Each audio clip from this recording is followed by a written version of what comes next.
MetaMorphOsis. Keep listening. In life I shall be the same, in death I shall be a terror. Iman black, me no brown, me no white. Nazi Babylon stripe, you mad?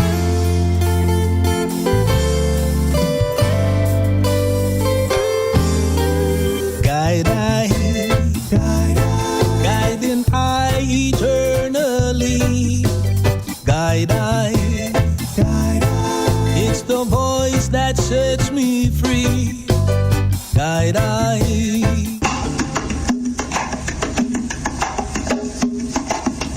Emerging from a cocoon into a caterpillar, from a caterpillar to a butterfly. The metamorphosis is here, it's live.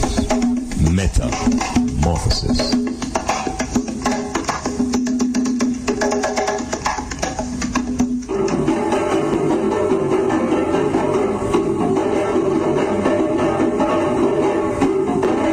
Metamorphosis, word, sound and power, music, drumming, current affairs, everything to grow and lift up your mind. Metamorphosis.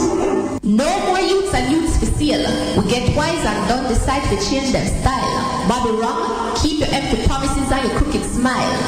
Metamorphosis, come with your thoughts, change your way of thinking. Metamorphosis, the change begins with you. I'm going to pass it, Black men of Ethiopia, Timbuktu, Alexandria, gave the light of civilization to this world. Ethiopia shall stretch forth our hands unto God, and princes shall come out of thee. Guide I. It's the voice that sets me free. Guide I. Good evening, Iman Blak. Good evening. This is Pauline from St. Mary. Calling to big you up on your program. I am a disciple. I've been there since almost the inception. Guide I. It's the voice that sets me free. I just you may have to do it because, you know, I always even watch someone that tell life and stuff, and that I have to see for later. I have to really listen to you first, you know what I mean? How my one God you get one machikum bakhna Africa da fa bakhna kida fanya kida farafet one machiki bunjul kida fa bunjul one yande kesawa kida fa bunjul one machiki bunjul kida fa bunjul dafnen rafet yom wentamenda ingama getni dafnen rafet yom wentamenda ingara dafnen rafet yom wentamenda ingara did you know that's a richer Africa did you know that's a richer Africa, did you know? Said the whole world loved it, did you know? Said the whole world loved it. Be proud of your culture. Be proud of that what you got. Be proud. Jambo, vipi, karibuni katika kipindi cha Doc Iman Blak. Kipindi chaitwa MetaMorphOsis. Jifundishe, elimika na mwelimike.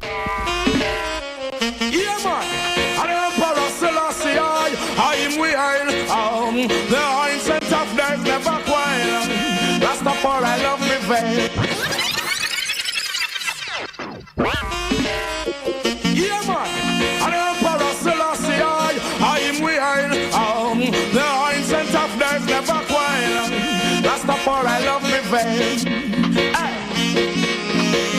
Can't cool, can't quench. Everlasting burning fire. Babylon, your rent, can't cool, can't quench. Everlasting burning fire. Heard that judgment, I tell you.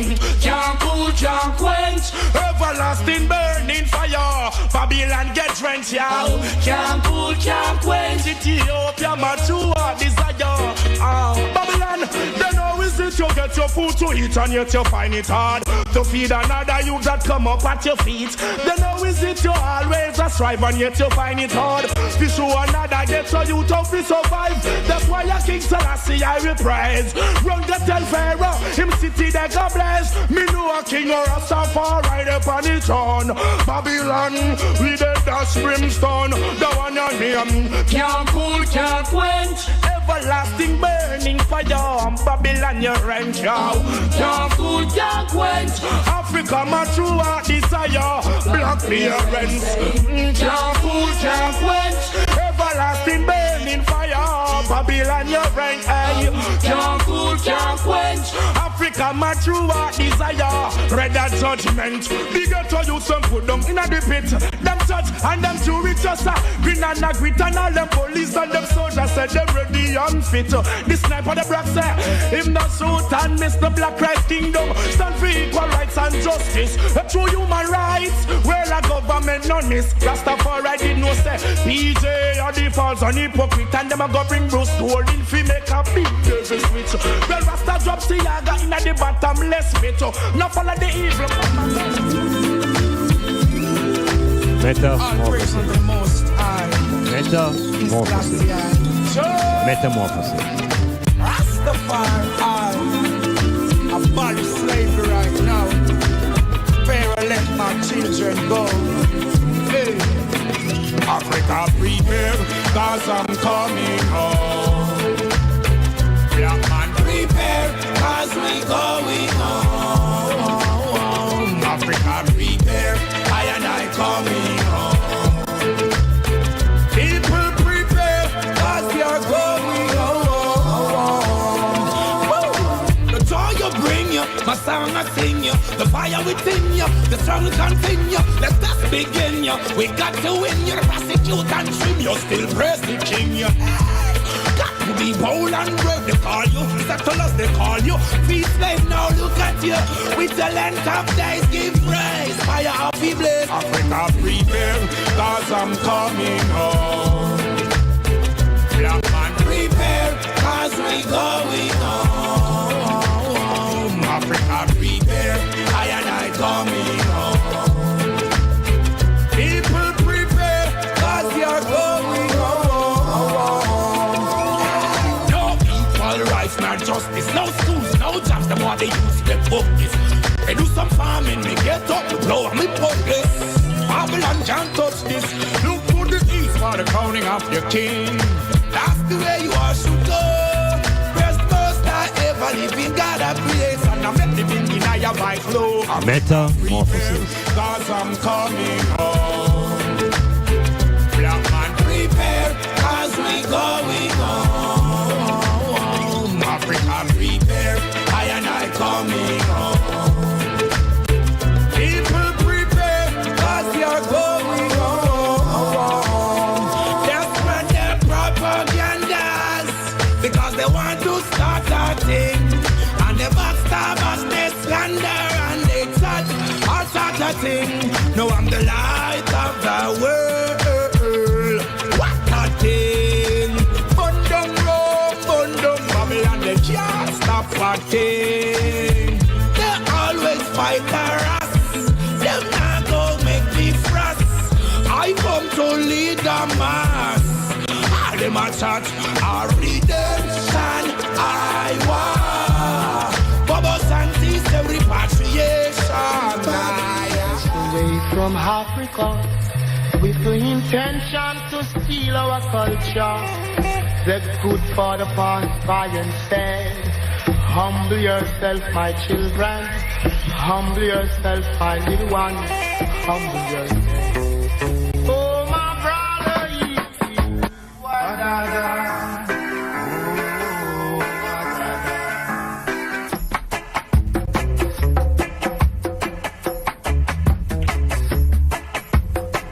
Well,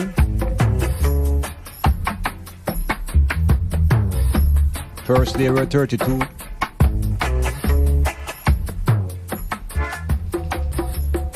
Then they were 16.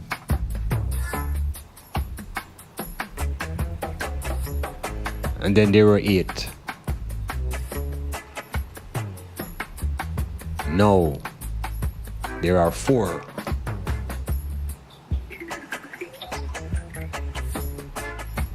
European Championships equal World Cup.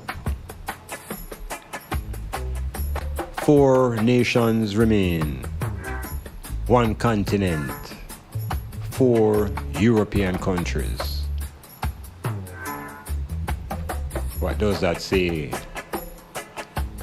to the rest of the world? What does that say to the Africans? Now there are four European nations at war.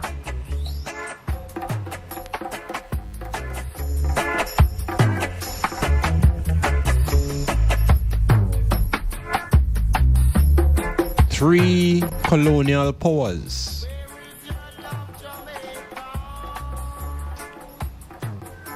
Three colonial powers. One former occupied state. Four European nations. World War III in Europe.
Greetings, welcome to another Metamorphosis. I am your host, Dr. Iman Blak. We're in the month of July. We are in a period when the world's greatest entertainment, world's greatest show is coming to a close. And I really want to use this first section of the program to address the state of affairs as it relates to what we call the FIFA's World Cup. And I also want to speak to Jamaica. And Jamaica relative now to some of the teams that are now presently in the World Cup, and some of those that have been knocked out. And querying whether Jamaica, vis-a-vis the rest of the football world, whether we are we any further than being a football banana republic? That is the phrase I want to speak to. Is Jamaica's football at the level of a banana republic? And we're going to make that comparison and look at our republic versus the state of the football in the nations that are now vying for this World Cup, and the 32 nations that have participated to date. Now, at the outset, I'd express my sentiments as to the teams that would get to the Final Four. You know, persons were trying to predict who would win the tournament from the beginning. I don't really have that type of skill, otherwise I would have far more money than I have now. So being unable to do that, I was more able to project which are the confederations and which nations would more than likely get to the top four. So my nation, the European nations was there, and so were the South Americans, and I was hoping that Africa would squeeze in. Well, at the final stages now, at the Final Four, we find that all of the other continents have gone home except the home, the host country, the host continent. And for the first time in the history of the World Cup, there is no South American team in the semi-final stage. That is a point for reflection. The point also is that South America is not there, Africa is not there. Neither is Asia, Oceania, nor CONCACAF. So what we have left now for the World Cup is a European Championship. 4 European teams. And so the World Cup is becoming a reflection of the quality of play that is in Europe. And it is very obvious that even the great players from the other continents try to find their way to play in Europe. So awareness is vital when we begin to criticize and critique the teams that have fallen by the wayside. There are those who are Brazilian by some umbilical long-distance card. And a lot of those people felt a morbid debt with the exit of the Brazilians. A lot of persons also felt remorse with the exit of the Argentinians. So little by little, the South American giants fell away. Colombia and Peru followed. And CONCACAF to date, obviously now is not ready yet to challenge Europe. Africa is not ready yet, and Asia is on the rise. Now, I want us to bear in mind that in 1998, Jamaica made its sole appearance at the World Cup. This time the tournament was in France. And in the Jamaican group, there were 4 countries, just like how you see it happen in this group stage. The 4 countries in our region, in our group, was Argentina, with Batistuta, big side. Croatia, going to the World Cup for the first time. And Japan. That was 20 years ago, 1998. I want them to reflect on Jamaica now, 20 years later. And look at the movement of football in Japan. Look at the movement of football in Croatia. Look at the movement of football in Argentina. And look at the movement of football in Jamaica. We see where Croatia, 20 years later, are now in the top 4 at the World Cup. 20 years later, your football nation, the nation has been able to produce a team that can win the World Cup.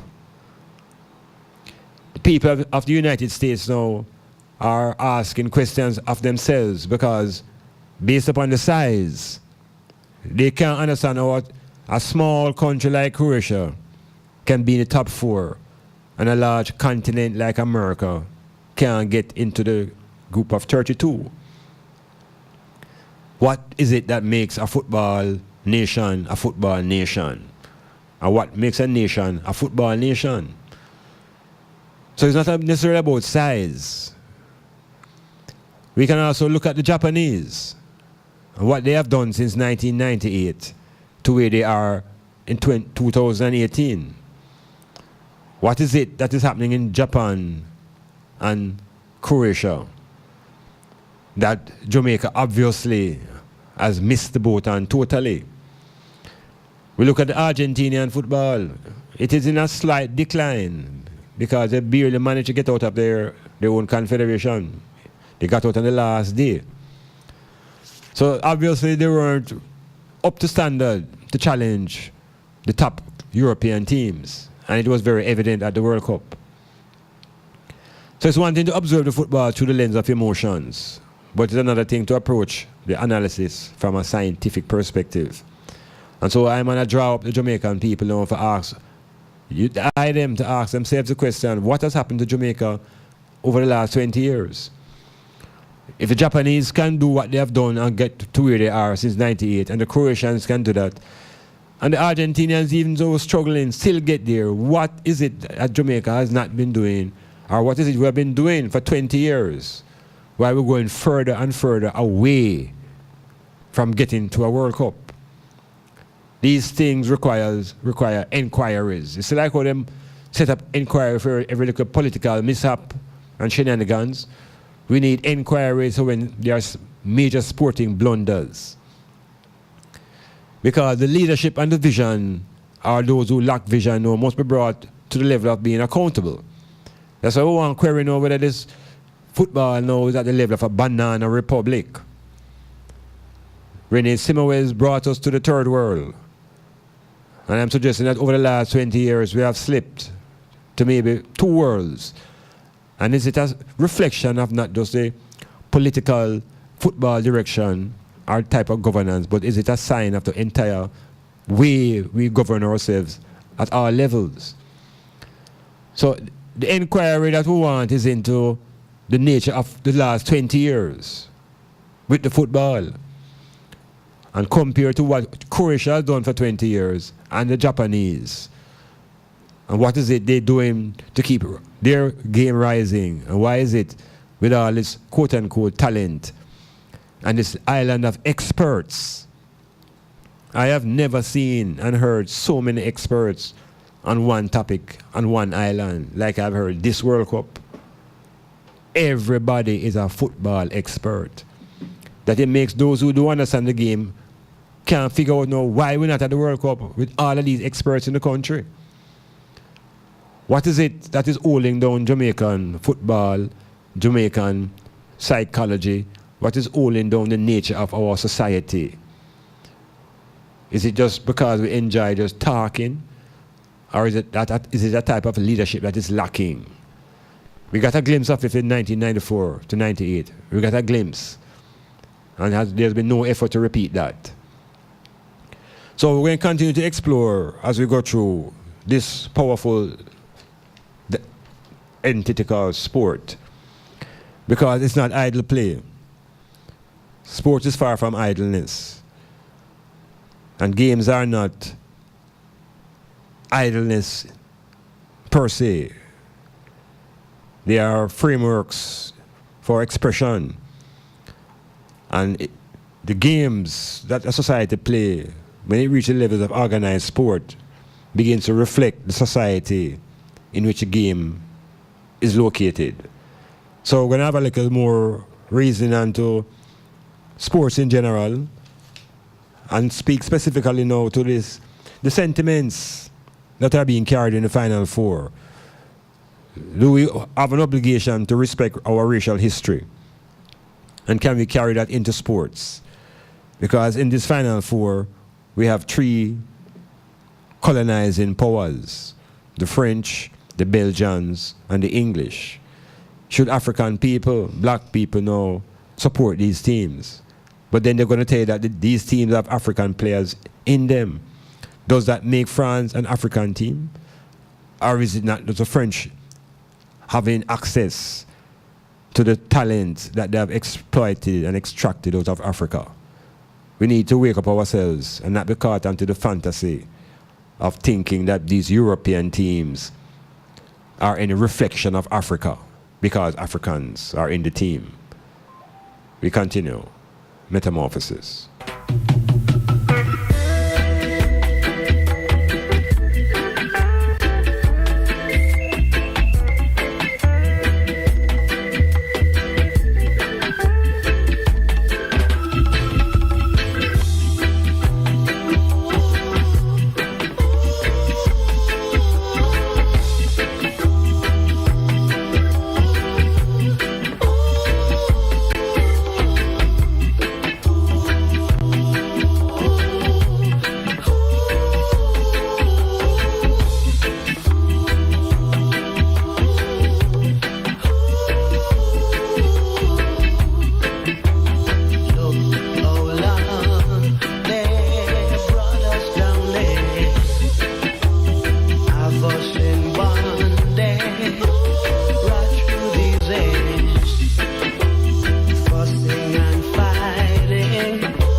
have or are you seeking a place to rent?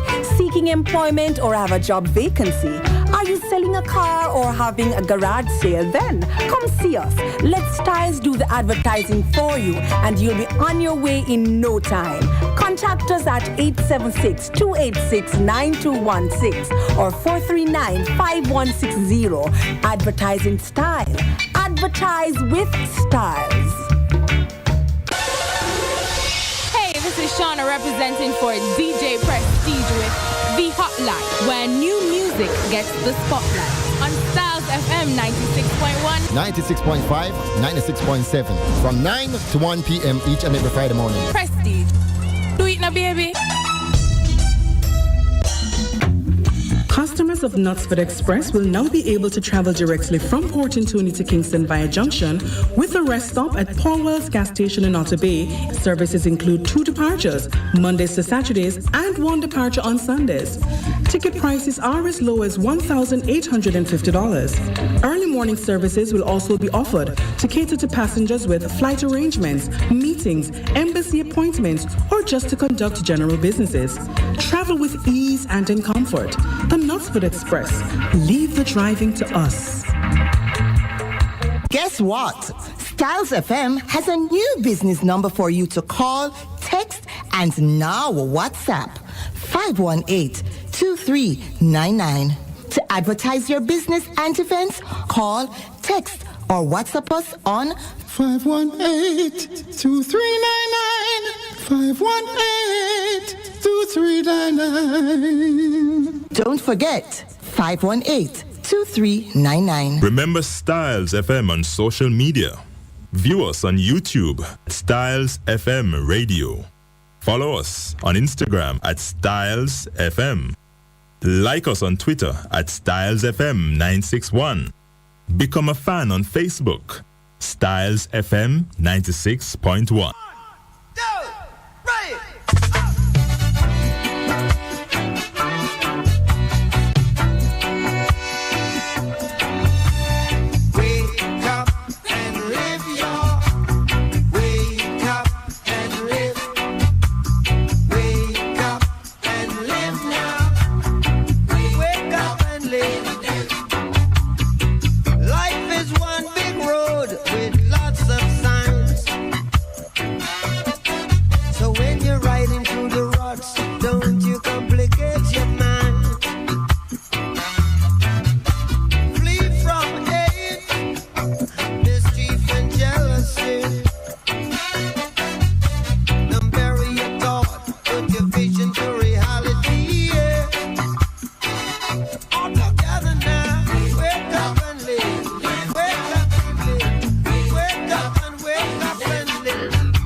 Yeah, we are rising out of the slumber, out of that doze, out of that daze, in that state wherein there is no consciousness of identity. I wonder if when you're sleeping and we're dreaming, we're really having a consciousness of our identity. I wonder if we lose that while we're sleeping. I have to think that out and do a little study on that. Because there are people moving around without consciousness. Many persons moving around without consciousness. We would call them zombies. No, if you lack the identity concept, you really lack the foundation upon which you can build a conscious self. And I'm saying this because the World Cup has forced ones and ones to think, even without it trying to be that, it has forced one to take sides, allegiances. And in taking allegiance, it forces those who are thinking to oftentimes question what is the basis of their allegiance. Why them like that side there? Why them like that country there? And if we continue to examine these whys a little bit more, we will get closer to understanding who each individual really is. Meaning the questioner will begin to understand him or herself. So sports mean different things to different people, obviously. Now, for many it is entertainment. And entertainment has no race, has no religion, and has no color. And it has nothing attached to it except entertainment. And entertainment supposed to, at that level, means fun.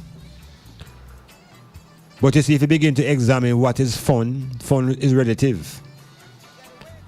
And you begin to go into aspects of culture now to help you determine what is fun. Because what is fun now in certain places is not fun in other places. And oftentimes it is a culture of the society that helps to define these things. Well, as it relates to sports now, I'm going to just read a quotation from and he would be considered an anthropologist. And this is coming from a book that I was forced to read during my doctoral work at the university. The author's name is John Hargreaves, Hargreaves, Hargreaves. And this text was written in 1986, published, and the title of the book is Sport, Power and Culture. And oftentimes we don't have any working definitions of some of these terms. We just hear say, boy, yeah man, that is sports and that is a game. Some of us don't know the difference between a game and a sport. And how does sport come into being? And the relationship between a game and playing. All right, so John Hargreaves now tells us that sport is a set of social practices and relations that are structured by the culture in which it exists. Right? A set of practices and relations structured by the culture. Now, if you begin to examine the culture in which sport is located, you begin to understand certain things about the sport. For example, is the culture racist? Yeah?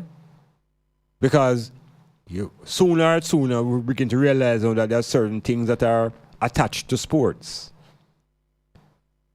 Can racism be separated from sport? Hargreaves now continues a little bit further. Hargreaves continues to say, sporting activities can never be adequately explained purely as an instrument of social harmony. In other words, now there are people who think that sports is a good thing because it allows people to socialize and to have a good time and to relax and know each other. Hargreaves say, we can't understand sports if we just look at it from that perspective only. He said, we can't look at it strictly as a means of self-expression or as a vehicle for satisfying our own needs. He said, for this ignores the divisions and the conflicts and the inequalities of power in the societies, which if we dare to look closely, register themselves in sports. So in other words, Hargreaves is saying that if we look closely at sports, we will see the things that we see in society. We will see the divisions, we will see the conflicts, and we will see the inequalities of power in society. And he concludes by saying, in each successive epoch of human history, sports is integrally related to the political and social structures that are dominant at the time. In other words, now, my listeners, it is not possible to separate sport from the political and social structures of the society. So when we begin to examine teams, for example, at the World Cup, and we're going to look into a national team.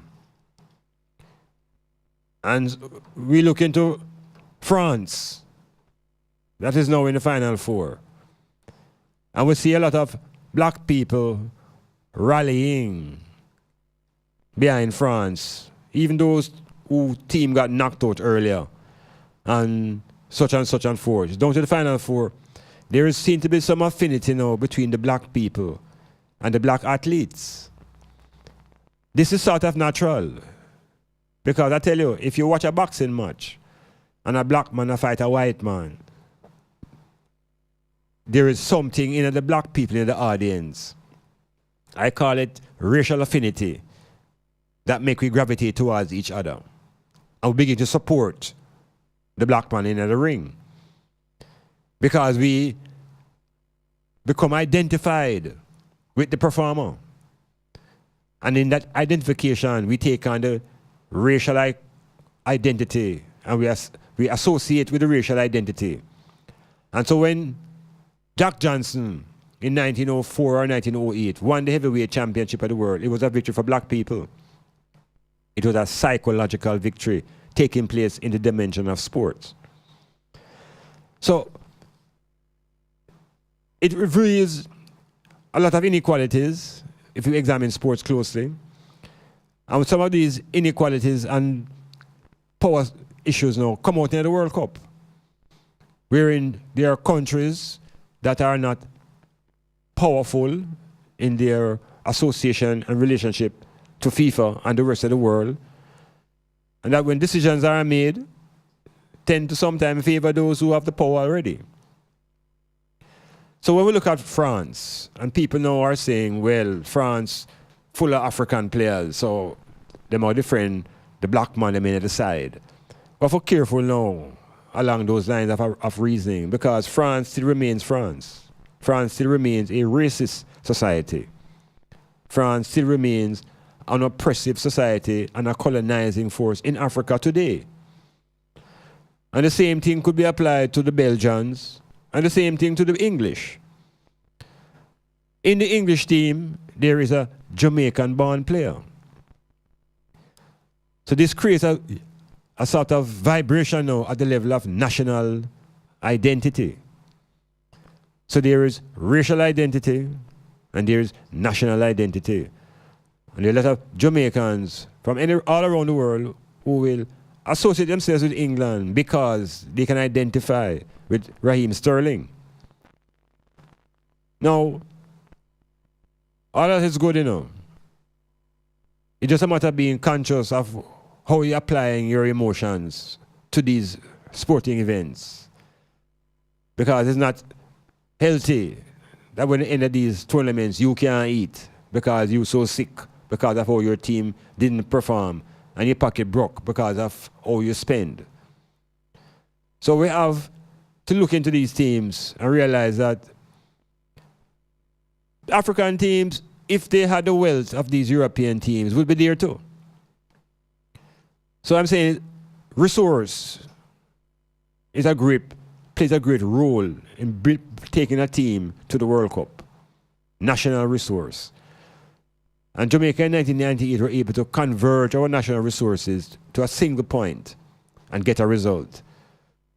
These other nations are more embellished with wealth, but still require that focus. So the French team with all these black players in there, if Senegal had the resources of the French team, Senegal would be also in the final group. So there is identity issues that emerge, race. We know that the Belgians are now using a man like Victor Company, and them using a man like Lukaku. Lukaku blacker than night. But him is the heartbeat and the trust of the Belgian attack. There's another level of identity now that I think is coming out now at this Final Four. And this is a level that we're going to call ethnicity. And remember now, the World Cup don't have no more outsiders of the Europeans. This is a European affair now. All the Asians have gone, All the Africans have gone. All the other races have gone. The Europeans alone remain. And amongst the Europeans now, what is being exposed is their ethnic differences. And these ethnic tensions are rising as the tournament reaches a climax. It is exposed, for example, in the Croatian team. And the Croatian team has been fined by FIFA since the tournament started now. Because Croatia now, Croatia is a different country now. Croatia is a part of the old Yugoslavia. And Yugoslavia splintered up in the 1990s.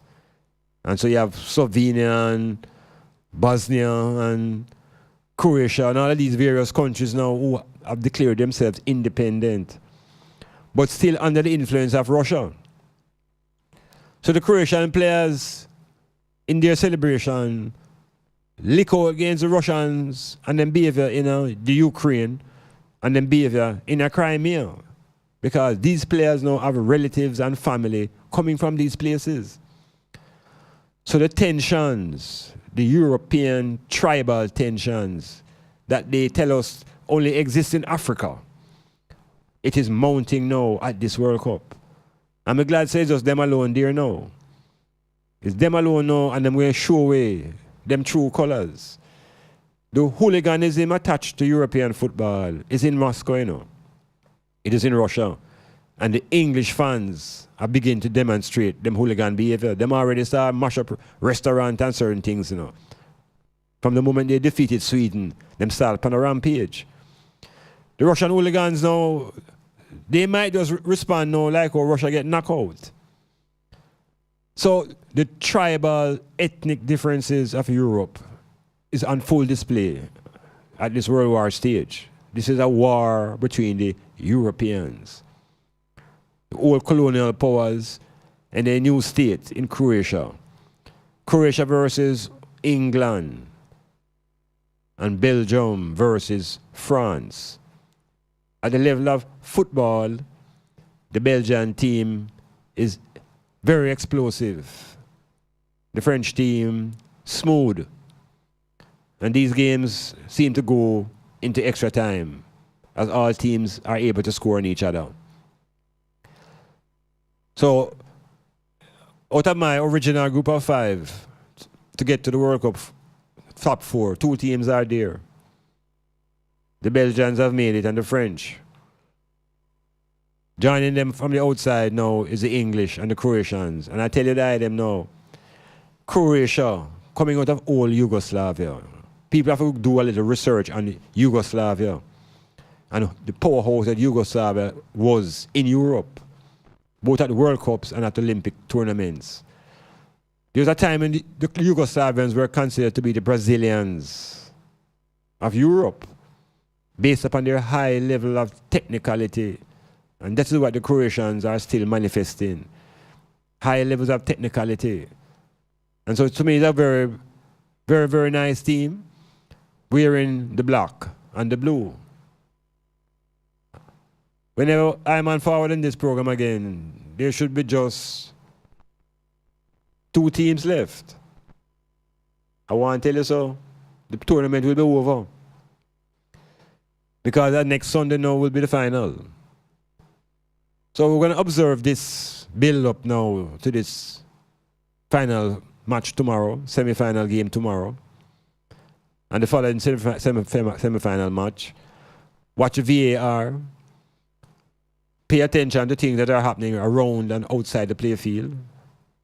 Black people, we're not involved in this. We are spectators. We could look how the Europeans them do them thing. This is FIFA's World Cup. Can a country like Jamaica rise from them Banana Republic state to get to this stage? How is it possible? Can we exercise the demons that we have brought into our system for 20 years? What is it the Croatians have done? What is it in football that has brought them to the world stage again 20 years later? And the same questions we can apply to the Japanese. And then we ask now about Jamaica. And you see why we have moved beyond the third world. We have moved beyond the fourth and the fifth world, and I'm saying we are now at the stage where we could probably be classified as a banana republic in football. There are those who think we are also at that stage in our politics. Different argument, metamorphosis.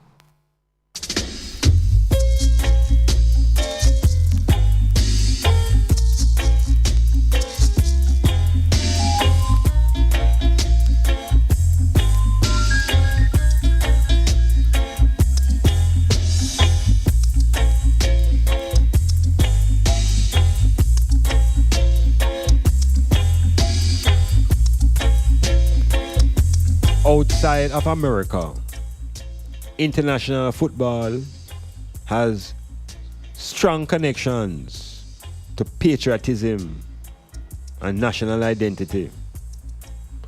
And nowhere is this more so than in the Balkan states, like Croatia,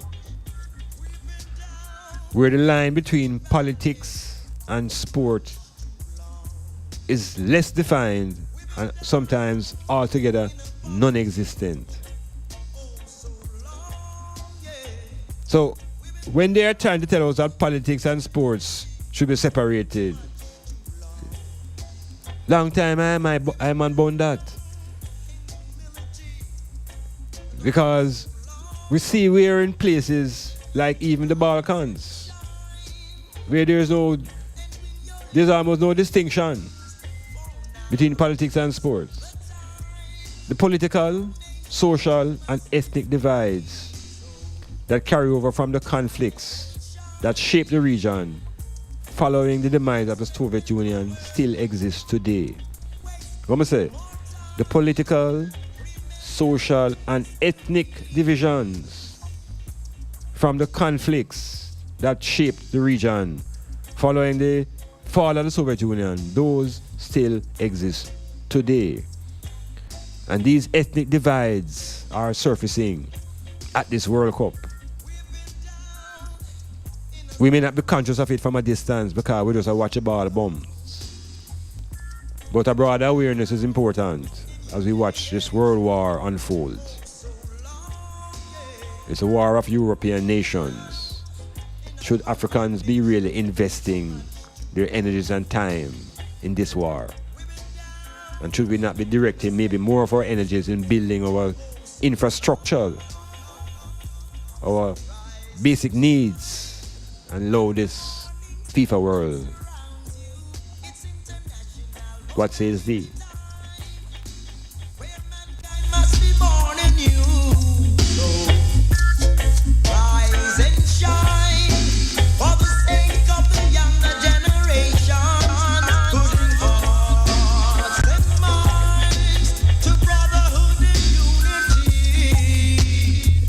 What sports does, besides give people a good feeling, it reflects the divisions of power, wealth, and class. Sometimes it even erodes these barriers. Sometimes. But we have to be observant and recognize what this thing called sport is. African people have been locked in this dimension for over 150 years as performers, without understanding the psychology and the philosophy of the industry called sport. Look at us say this now, you know. Industrialization is a very, very important process to the building of societies, especially in the modern times, industrialization. And Europe began its industrialization in the 1700s, the industrial revolution. And within that revolution, there was also the revolution of sport, where the games of the Englishmen and their play became organized at the professional business level and transformed into industry. So Europe is an industrialized football continent. Africa is not. South America is partly. Asia is becoming. CONCACAF is not. The United States is. Because the United States has a professional sporting circuit that runs 12 months of the year, moving from one sport to the other. So we have to factor in now the power of industrialization. And obviously, football has not reached a level of industrialization on the African continent. So Africa continues to be a provider of raw material. The same thing could be applied to Jamaica. Jamaica has not moved from producing raw material to the level of industry. So our football has not been industrialized. We have not applied the concept of industrialization to our football, while the rest of the world is moving towards the industrialization of their sports. So that's another factor that has sent Jamaica into the republic state of being a banana republic. So it's just guys control it on them whims and feelings. There's no industrialization. There's no science applied and attached to the development of this football thing called sport. We see it in athletics. We see athletics having the framework of an industry in Jamaica. We see young school athletes getting scholarships and becoming professionals in their sport from school age. So athletics has moved towards becoming industrialized. The football is what is being held back. So the European football standards will always remain the highest as long as Europe remains the industrialized state that really maintains football at that level. Asia is on the rise. Asia has the resources, and the Japanese are this example of the rising of football in Asia. The Japanese established the J-League, and the J-League has been able to attract international players out of Europe to upgrade the Japanese league. The Japanese have a vision, and they have the resources and the commitment to express themselves through football. The Chinese have a concept that they want to also produce a World Cup team, and they have the population for it, and they have the will. So Jamaica, in these backwaters now, with pure chatting, and guys that talk about them and the ego, and if it wasn't because of me, and it's pure me, running Jamaican football. Me. It can't happen unless me say it, and it's me cause it. We're suffering from a meitis, and meiosis, and a myopic perception. Boy, it's rough.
By saying good night, Grace.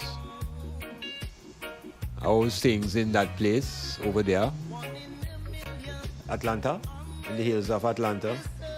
What kind of weather you having there, my dear lady? She was... Okay. So... Yeah. Are we eating up people in St. Thomas, what's that, Bonnie? Full-time black people open your eye. I like when you spell black. Yeah, them black up, them eyes black up. Yeah. Now my woman dressed in a cultured dress, and look how she moved her way, and all of a click when the lights turned on, and I saw her beautiful face. Something told me, don't let her go. Architects, draftsmen, and surveyors, get your drawings printed in high-quality professional standards. We can satisfy your printing needs. Whether it is for presentation to your clients or for submitting building and subdivision application, make it VJ Printing Services. Whether drawing by hand or with computer-aided softwares, we will plot your negatives and print the copies as you need. We do high-quality white paper printing that is water-resistant and never fades, unlike traditional blueprint. For more information, call VJ Printing at 893-2266. It's Wow Factor Tuesdays with Chungy and Shelly. Every Tuesday from 9 a.m. to 1 p.m. It's entertainment and interaction at its best. With features like the Share to Care segment, the Uprising 10 Countdown, and the ever-controversial Love Break. Yes, it's the Wow Factor. Your Tuesday mornings will never be the same again. Wow Factor Tuesdays is sponsored by Bobby's Cafe, Bar and Grill. Planning a party, club night out, stage show, a gospel concert, or even a business sales event? Let Styles FM be a part of your promoting tool. Take advantage of our low-priced promotion packages with commercials, interviews, giveaways, reviews, and much more. We have special offers when you mix and match and bundle your options. Contact us at 876-286-9216 or 439-5160. Styles FM for the most effective way to exploit your marketing dollar. Are you sick of living an average life and tired of just getting by? Do you want to take your life to the next level? Learn the secrets of the super successful. Listen to Power in a Half Hour with Coach Mark this and every Wednesday night on Styles FM from 9 to 10 p.m. Learn the habits of the super successful and how to make these habits work for you. Learn to turn your dreams and desires into reality. You can win in the game of life. Let Coach Mark show you how. Every Wednesday night on Styles FM from 9 to 10 p.m.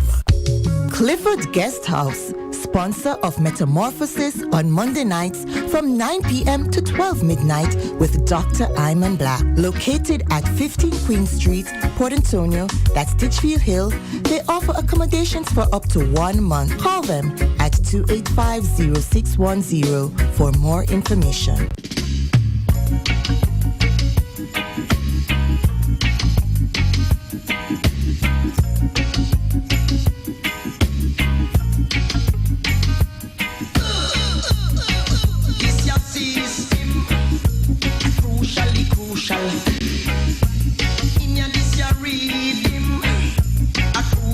Crucial. I'm out on the rock now, with no clothes on my back, yo.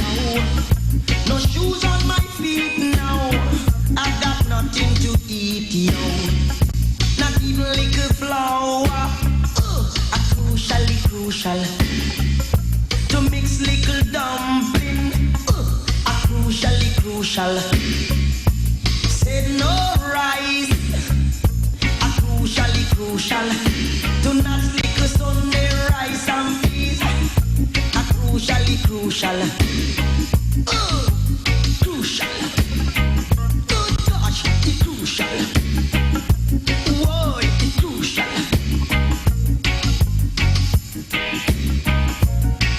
It's your pressure. Crucial. It's getting dreader and dreader. Crucial. My back on the wall now. My belly filled with white squall, yo. Got no job to get paid now. Not even borrows to spend now. Not even liquor sugar. Crucial. To mix liquor wash, my gosh.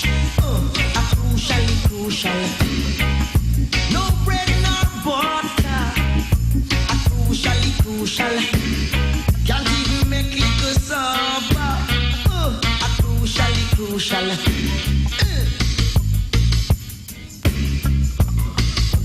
Yeah, crucial. All right, so still wrapping up this Final Four that is on the horizon. I wanted to speak a little bit about a youth now in the English team, and it is a Jamaican there. His name is Sterling Raheem, and I think at the age 2021. Actually, this team is now the youngest team at the World Cup. The youngest team before the English team get to this point was the Nigerians. So in the team now we have a Jamaican youth, born and grow so. Whether you don't want to call one away, and him see himself as one away. But him is also an example of why we have become. Is a reminder of the backwardness of our federation and the backwardness of the football in the country. This youth is at 20 years old now, representing England at the World Cup level and plays for Manchester City in the English Premier League. Now, the coach of the English national team is not being given much credit for what's happening in the national team, you know. He's a club coach. Because the Manchester United coach, Manchester City coach, have players in the English national team, and they have players playing in Belgium, the Belgium national team. So there are people in England now who giving Guardiola credit for where the English national team reach because of his work with these players at the club level. Now, Sterling would never ever smell these arenas if he never leave Jamaica. This is a tragedy now, you know, of speaking the reality of Jamaica. He would never ever smell those heights if he had stayed in the backwaters of Jamaican backwardness. And it's the leadership and the infrastructure now that forces I and I to have to escape to find better ground. And what we find now is that you would know if he had stayed here, would never, ever, ever learn to play football the way and play it that way. Because first of all, there are no coaches here. And there are no systems in place to develop a player between age 12 and 18 to make him play any international club soccer anywhere in the world. It is not here in Jamaica. We have a lot of people who chat and talk and brag and boast about what they think they can do because of what they read and see on TV. So the other player now who has escaped the wrath of Jamaica is Leon Bailey. Leon Bailey has also escaped the wrath by getting out of Jamaica before he reached age 20. You have to get out. Otherwise you go downhill as a youth player. And that's what's been happening to our local schoolboy players. As they leave high school, they step down, and their game begins to go down as they step down to lower organized football rather than stepping up to a higher level of club soccer. So Raheem Sterling, free himself. And what is very critical about this youth, you know, him have a gun tattooed on him foot to remind him of the violence that him uncle and him brother and him relatives them have gone through. And him commit himself to not ever make that trick again, that trod that some of his relatives had to make. And you tell us he used to help him mother clean toilet in the hotel them. So we say we are Jamaicans as a people. We're not crooked and thief by nature. It is a system that bend our will and force you to think crooked. And if you think crooked, you're going to thief. So, two evidence to show of this backwardness in our football. Leon Bailey, Raheem Sterling. Bailey now is in demand by the big S clubs in Europe. And Sterling has made his mark and continues to make his mark, even though he's being criticized by the white people that he's not taking enough of his opportunities and rah, and blah, blah, blah. Because of white people, them focusing him on Harry Kane. Yeah, everything is Harry Kane. And their desire is for Harry Kane to win the Golden Boots. But we have a little yard youth. Because the Jamaican man, all Jamaicans want is opportunities to develop themselves. But the governance and the politicians and the preachers hold island in a vice grip and have man a thief and a runway and I think, say the youths, they must use violence now. That the power that them can only exercise is not through them sports, but through weapons. World Cup qualification is a recipe for national unity.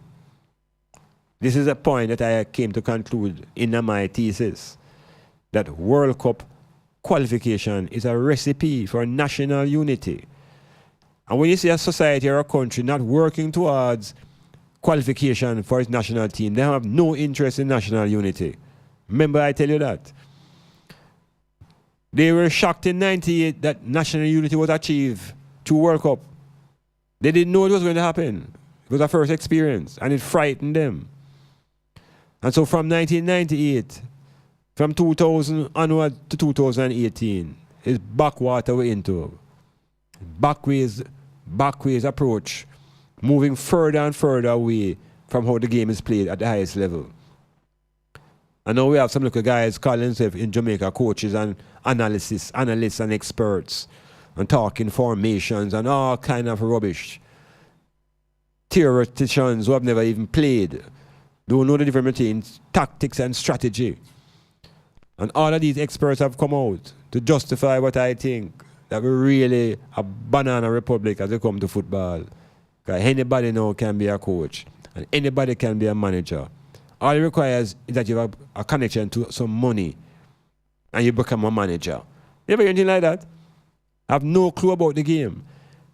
So when we look on TV and see the managers of these top clubs, that's what these guys in Jamaica want to live out in their brain. They want to have this feeling that they are also managers. But managers in Jamaica is not the same as managers in international football. Our managers in Jamaica only become managers through them have money and can bring boots and get sponsorship. That's not management of a football team. That is helping the financing. Managers are the man them like Guardiola and them man who understand the science and the philosophy and the psychology of development through football.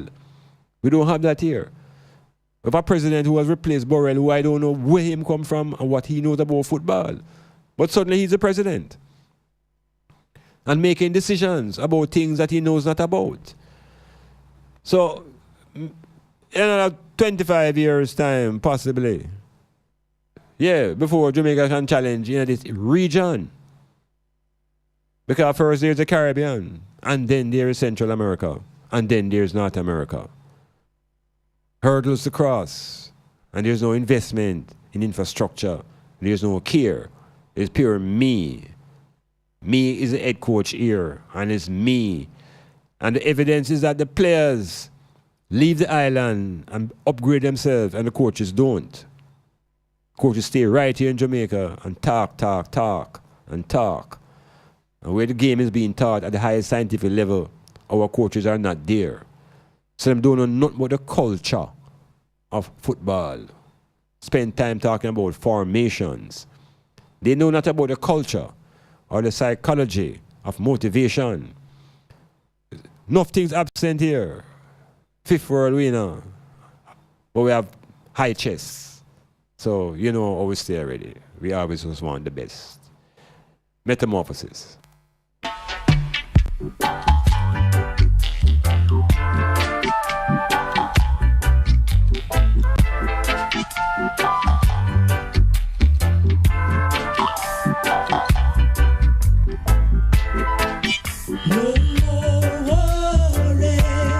Worrying and pain, no more crying, shedding tears like rain, for the master has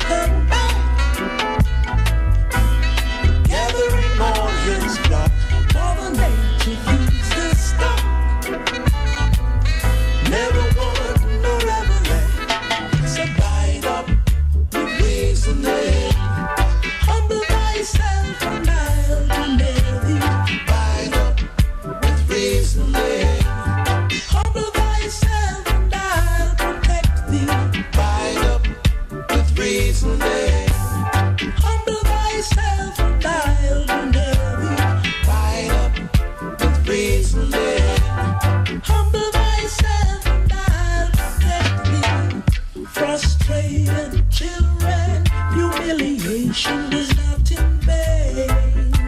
Whoever time and history have now found eternal gain. For the dark clouds to bring rain, then comes the sun to shine again. So we shall walk and not look back, as living examples cause we're black. So light up with reasoning, humble thyself and I'll be near thee. Light up with reasoning, humble thyself and I'll protect thee. Light up with reasoning, humble thyself and I'll be near thee. Light up with reasoning, humble thyself and I'll protect thee. No more worrying and pains. No more crying. Yeah, so I'm going to lead the technical, tactical aspects of this event as they unfold. I'm going to want them watch and listen to the commentators, because they color what you see, you know. Yeah, they also help to shape your perceptions. And you hear the basic racism oftentimes in these commentators. And you listening, you internalize those comments and you begin to say the same thing without even thinking about it. They have their isms and schisms and they have their favorites. So again, I want to hear those who are corresponding to the WhatsApp. ELD, Iman, Eli, and of course, constant support and celebration in the I Earth Month strength. You know, strength to that. Heal up Bronco. And I want to heal up Bunny in Port Morant. Again, Grace, and all the persons in the northern states. The Carolinas and all them places there, and central and south of in the United States, and the people in the California, and the 50 states of uneasiness. Because the states right now are in a state of anxiety. We just want the individuals there, don't make anxiety lead you to depression. And don't make depression lead you to neurosis. And don't make the neurosis lead to a psychosis. So focus on the I. Yeah, man, and focus on the upgrading and the elevation of the I. And the discipline of the me. And bring the me under control of the I. And pay attention now to yourself. Because the self is a product of the I and the me. And the foundation of that self is your name. So check your name. Check the foundation upon which you rest your identity. So Sash, in a red lane, Kensington. Sash, the television is what went wrong. Everybody believe in watching the sports now rather than playing. You know, Sash, here what happened now. You see these little video games, them capture the youth, them imagination and energy, you know. So them really sit down in front of a little thing now, pushing some little buttons and thing, and them losing the ability to interact in the practical way. I'm here where you say, television. Yeah, we have youths now spending more time indoors watching footballers, and then they don't go out and train and become fit. They watch them on a film and just go out and try like a gimmick. So it has its pros and cons. What is needed is guidance. Yeah, this guidance is needed, and this is where teaching and coaching plays a role. So until we begin to invest, just like in the education system, until we begin to invest in the teachers, schools will always be a site of struggle. And until we begin to invest in coaches, wow, that sounds like way off, because we have associated playing with idleness. So we're not seeing playing now as a site of development. When it's football, the man playing at the World Cup. Ironically.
Metamorphosis continuing now, moving into Alkebulan, our story, Kimit. And in these places and dimensions of our story, there is no real world of competition as far as we know as it relates to sports. There's no world of competition the way we have FIFA's world in today's construction of history and time. What I really want to speak to know that once we begin to discuss our own story, it takes us into dimensions of history that are way before the Europeans came out of the caves to begin to organize themselves to reach a point where they could have an Olympics in Greece. So, Black people culture now, African history, our story. We have our story and our history long before these distractions were put together as sports. These distractions that keep I and I at the center as performers and at the periphery as it comes to wealth. So when I and I go into Alkebulan history, African and Kemetic story, and begin to make that comparison between that time and this time, I want to look at it from a perspective that may sound a little bit odd. In the world of today's world, and particularly in the world of sport, and in FIFA's world, the struggle is for dominance, and the struggle is for superiority. Now, this seems to be the objective within all sports. Within all games that are competitive and professional, there is one outcome that is desirable. It is to win. Now, I say that because there are ways to approach sports where winning is not everything. You can approach sports wherein the most important thing is how you play the game. This has been the ethos of what we call amateur sports, where they tell you, say, winning is not the most important thing, it's how you play the game. There are many persons who grow with that ideology, and there ain't nothing necessarily wrong with it. But then there is another set of thinkers who say, winning is not everything. It is the only thing. And that is a whole different characteristics and attitude now that's going to be manifested. One person saying winning doesn't matter. It's how you play the game. And the next person says winning is not everything. It's the only thing. So when we begin to look at competition now and sports with the perspective of the professional who desires to win only, there is ultimately one goal for the winner, is to win and to keep winning and to stay the winner. If you can achieve those type of objectives within sports, your winning transforms you and your team or your association into what is people would call a dynasty. In other words, now, if your team wins consistently over a number of years, people begin to say that, look, this is not an ordinary team. This is the making of a dynasty. And a dynasty suggests power over time. The Egyptian cultures and the Black cultures were ruled primarily by dynasties. The difference I want to bring to the item now in this comparison is that in the world of sports, superiority then is the key. Each individual or team or group struggles to establish superiority. At the end of this World Cup, the winner will have been declared to be the nation that is playing the highest level of football. They will be considered to be the superior nation in football. Now, this concept of superiority juxtaposed against inferiority, when we take it outside of the world of sports, it has some different implications. where we take that superiority, inferiority binary, that comparative framework, and take it out of sports and put it in civil society and political society now, we begin to see things that hurt us. In other words, now, you're encouraged to establish superiority in sports. You're encouraged. In sports, you're told that when a man is down, keep him down. In sports. In sports, you don't give a man a second chance, because that second chance may lead to your end. So it's a very cruel world in terms of this one-to-one relationship, because there's a battle for superiority in that world. Now, in ancient Africa, in Alkebulan, the Africans were able to establish superiority, but not in sports. Africans' attention were directed towards mathematics and science and chemistry. And so the results of those type of superiorities were reflected now in the buildings and the monuments and the calendars and the pyramids and the expression now of the culture. So the superiority concept now, in the modern world, the African has demonstrated himself to be the superior in the world of sports. In almost every sport, the African has been given a chance to train and develop properly. We have become the dominant force. We look at even this World Cup, where the European nations who are now vying for the World Championship, 2 or 3 of them are endowed with a lot of African players. And when those nations win, it will not be, the superiority will not be reflected on African people, it will be reflected on the nation that wins the World Cup, not on those who worked. So we have to say ourselves. We have to say ourselves and know that our superiority exists in our own being. It doesn't exist relative to the world of the Europeans. So the football and sports in general tries to prove who is superior. But when we come to civil and political society now, Black man told say we can't take that superiority concept of sports and take it into civil society, because here is where the white man runs the world with laws and money and military might. So these forces now maintain superiority over black people outside of the world of sports. These are the forces that keep I and I inferior. And then the ideology now is to keep the Africans in the present time thinking that they're actually born inferior. So if you ignore Alkebulan and ignore our superiority in sciences and the chemistry and our way of bringing knowledge to the same Europeans, if you ignore that, you fall for the trap that we are an inferior people, but we are superior in sports.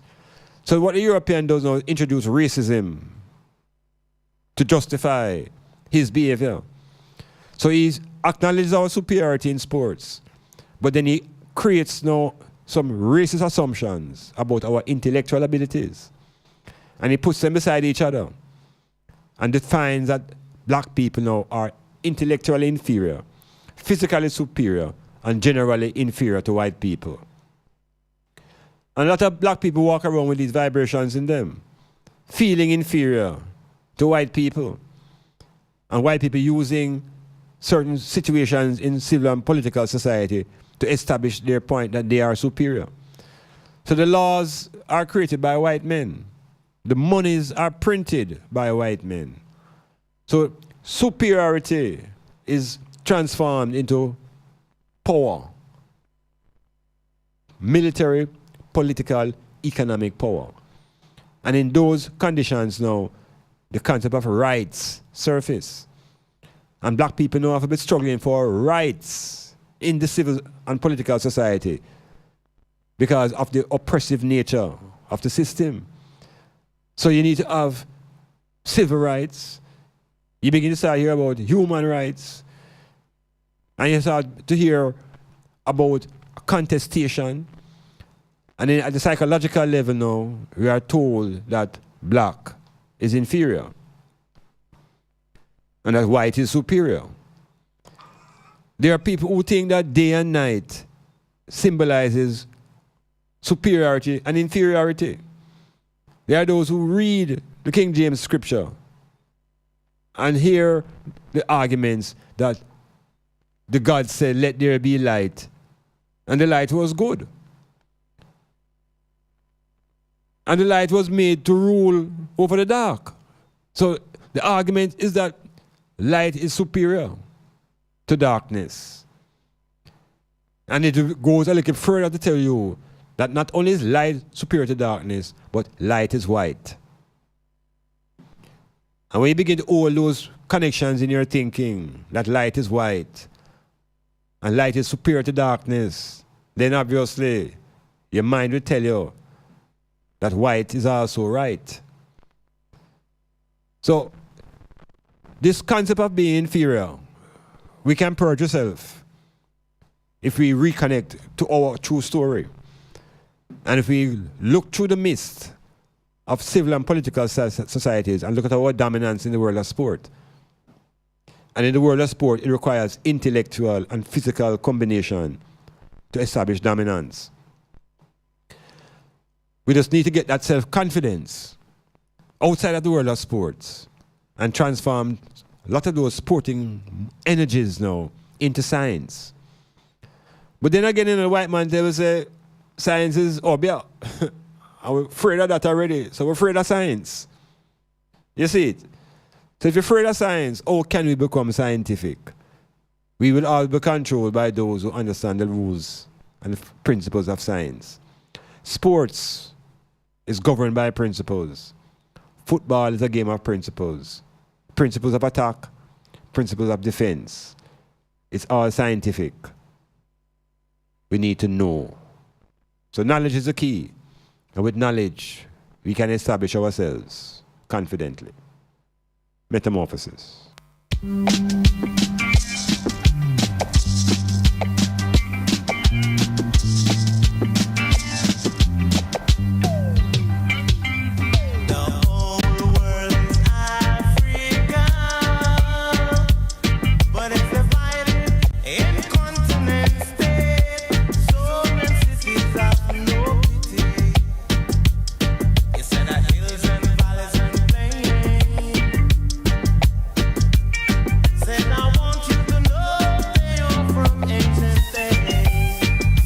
They have equated darkness with evil. Check it out. It's like evil don't happen when the sun's shining, you know. Yeah, evil doesn't happen during the light. We have been socialized to think that darkness and evil are associated and connected.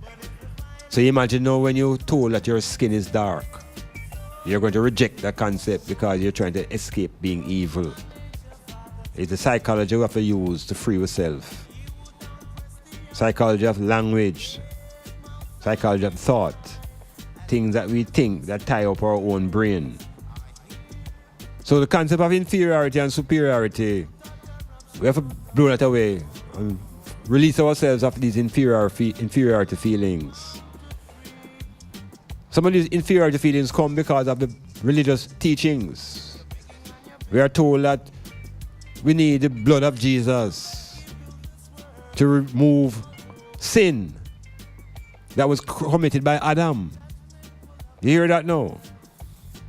The blood of Jesus is what is required to be saved from the sins of Adam and Eve. So what if I and I have no connection to Adam and Eve? Then I have no sin. What if I'm not a part of that generation of Adam and Eve? Then I was not born in any iniquity. Hence, I need no blood to be splashed over me, to save me from nothing. And there's justification for this position. Because Adam and Eve, we are told, are responsible for sin. If you read the man story, them say, sin entered the world not through Adam and Eve, but through the angels who had already rebelled against the Creator in heaven. So it's not man is responsible for sin in the earth. It's the angels. Check it out. That's what the book say. The same book that people are holding on to as the book of truth. It's not man through disobedience of Eve that bring evil. It's through the disobedience of the angel that caused the war in heaven, that set out the evil. So the stories that we are reading are causing greater confusion and leading to a greater sense of inferiority, because if you think you're born in sin, then you're not born in a position of superiority or strength. You have to think about this thing very carefully. And if you really want to accept the book tells you that on the 6th day of creation, man, males and females were made. There was no Adam and Eve in the 6th day of creation. And on the 7th day, according to the story, the Creator rested. So anybody who come after is not a part of the original. It's a fake. So we have a fake creation story and we have the original story. It's a Trump come to about fake news. It's a long time I and I as black people been getting fake news. But we never had the courage to really look through it and say it. But the Adam and Eve story is a fake story. Because one chapter before tells you that on the 7th day, the Creator rested. And on the 6th day, the Creator made males and females.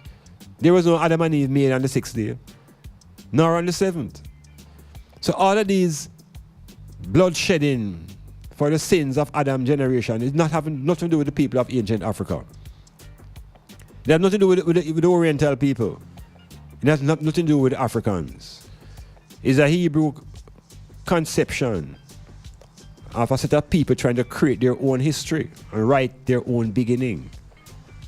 I must make the distinction to free ourselves from them kind of thinking there and remove ourselves from feeling inferior. Even the female now in that story is made to feel inferior to the male because she has her beginning is dependent upon a bone of the man. It's two stories, people. All I say to the idea, one is a fable and one is a myth. And the myth maintains Africans in their position as creative people, original people. The fable transforms Africans into slaves and dependence on a salvation and the need of a savior.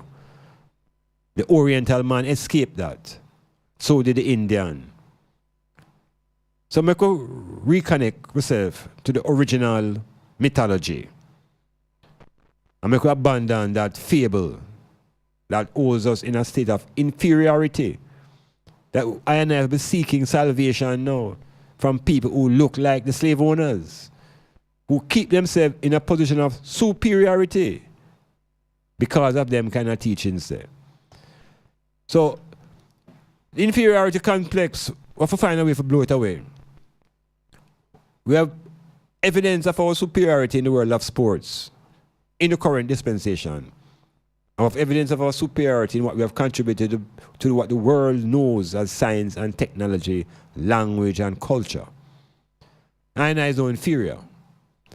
And I have no one superior to I. The I is the Almighty. MetaMorphOsis. Those who can hear me, I say, do not despair, do not despair, do not despair. A judgment, a judgment, a judgment, a judgment.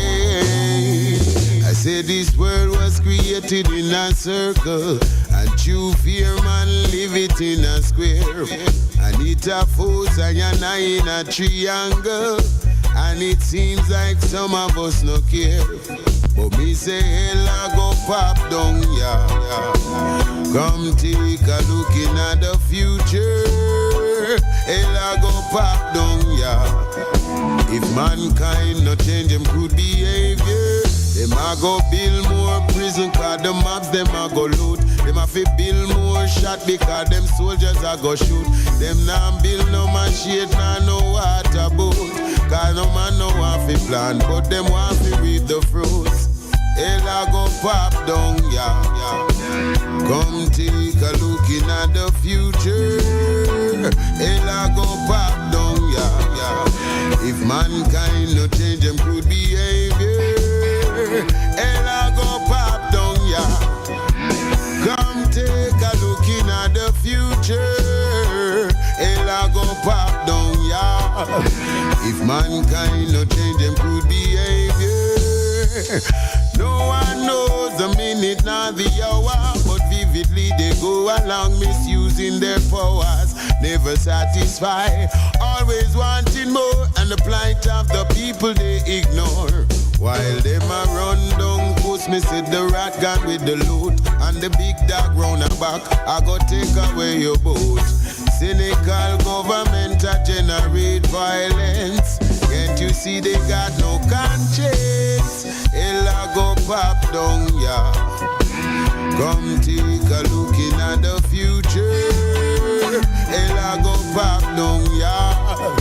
If mankind not change them good behavior, Ella go pop down, yeah. Where is Nuts River Road in St. Thomas? Juliet, Nuts River Road. Long time listener and the first time texter. Lady Juliet. I wonder if I know Juliet. Hail up to Mona in Port Moran. Mona makes the cashew wine. Boy, I'm telling you about a hard time remember the cashew. I have to think about peanut first. Yes. I will recommend that you go and just make some smaller bottles and bring them forward so we can put them out there for people to test. Yeah. Hail up Tris. All right. So this one said no security work. Him do, and the darkness protect him at night. Darkness is great. Oh, a D said that. Yeah, he said darkness now. I'm on a concept that, well, I read a book years ago called Gods of Air and Darkness. The Gods of Air and Darkness. And it's the first book that made me begin to think about darkness of a deity. That is a deity responsible for darkness. Yeah, man, and the nature requires darkness, to regenerate itself, and certain plant, certain animal life, and comes out to eat at night. So some of them can't come out at daytime, otherwise they will lose their lives. So that night period, when even within the black man, his brain gets a chance to release that energy that was stored during the day, the darkness is powerful. Yeah, man, we have hormones that work at night. So, the society that we live in now conditions us to think that evil occurs at dark. And you must say your prayers when night comes, because you want to see the new day. But you don't pray at daytime. You don't see it because nothing wrong with you. The day is clear. So we're psychologically connected evil with darkness. Yeah, and in the movies and in everything that we see around us, darkness is connected to evil. So at the deepest level of psychology, there's nobody who really wants to say that they are dark-skinned. Them saying it without fully understanding, and those who say it and know it understand the difference. But the psychology is deep. And people will not say black because black sound too black. So it have to sound lighter, because the lighter, the better. But there are great powers in the darkness. And I think when you relax in the darkness, you begin to see in the darkness. Yeah, because the eyes and the pupil, everything adapt itself and adjusts. So all I'm saying to them now, don't think so when the darkness comes, is the time when evil going to come out. Because evil is out whether the darkness or the sunlight is out. Evil manifests itself through people.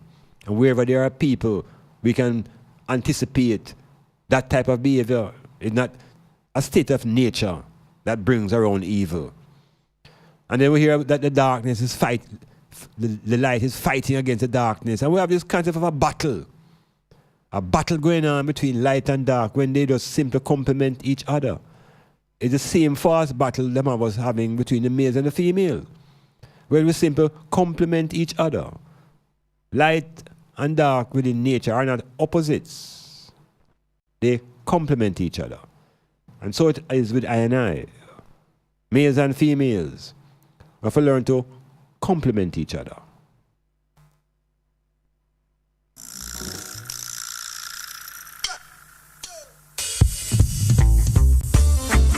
Rastafari is a way of life and not a religion.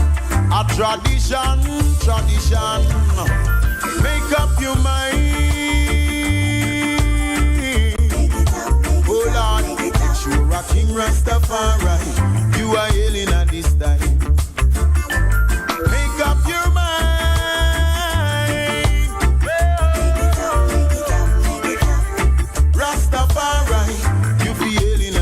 time. Nobody my heal Rastafari. Them no mean it from them heart. Oh, never want to walk, but ever talk the talk. Oh yes, how they must speak Jah, I never seek Jah. I listen, I see the teacher. I and I come fi burn out imposter. Heal Rasta, make up your mind.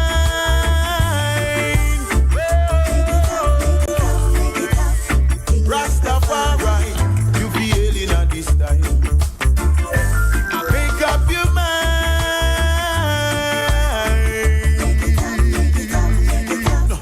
Rastafari, you be hailing at this time. From afar, eyes can see them moving under false pretense. Them harden them heart and yam them conscience. This your fire, blazing a yah, and none of them thirst can quench. And when them think the work's done, Rasta works it just commence. Make up your mind.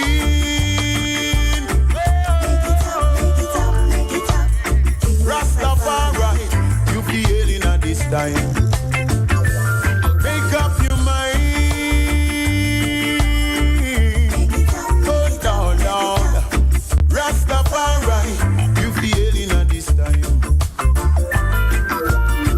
Enough blacks pan top and shave round rim.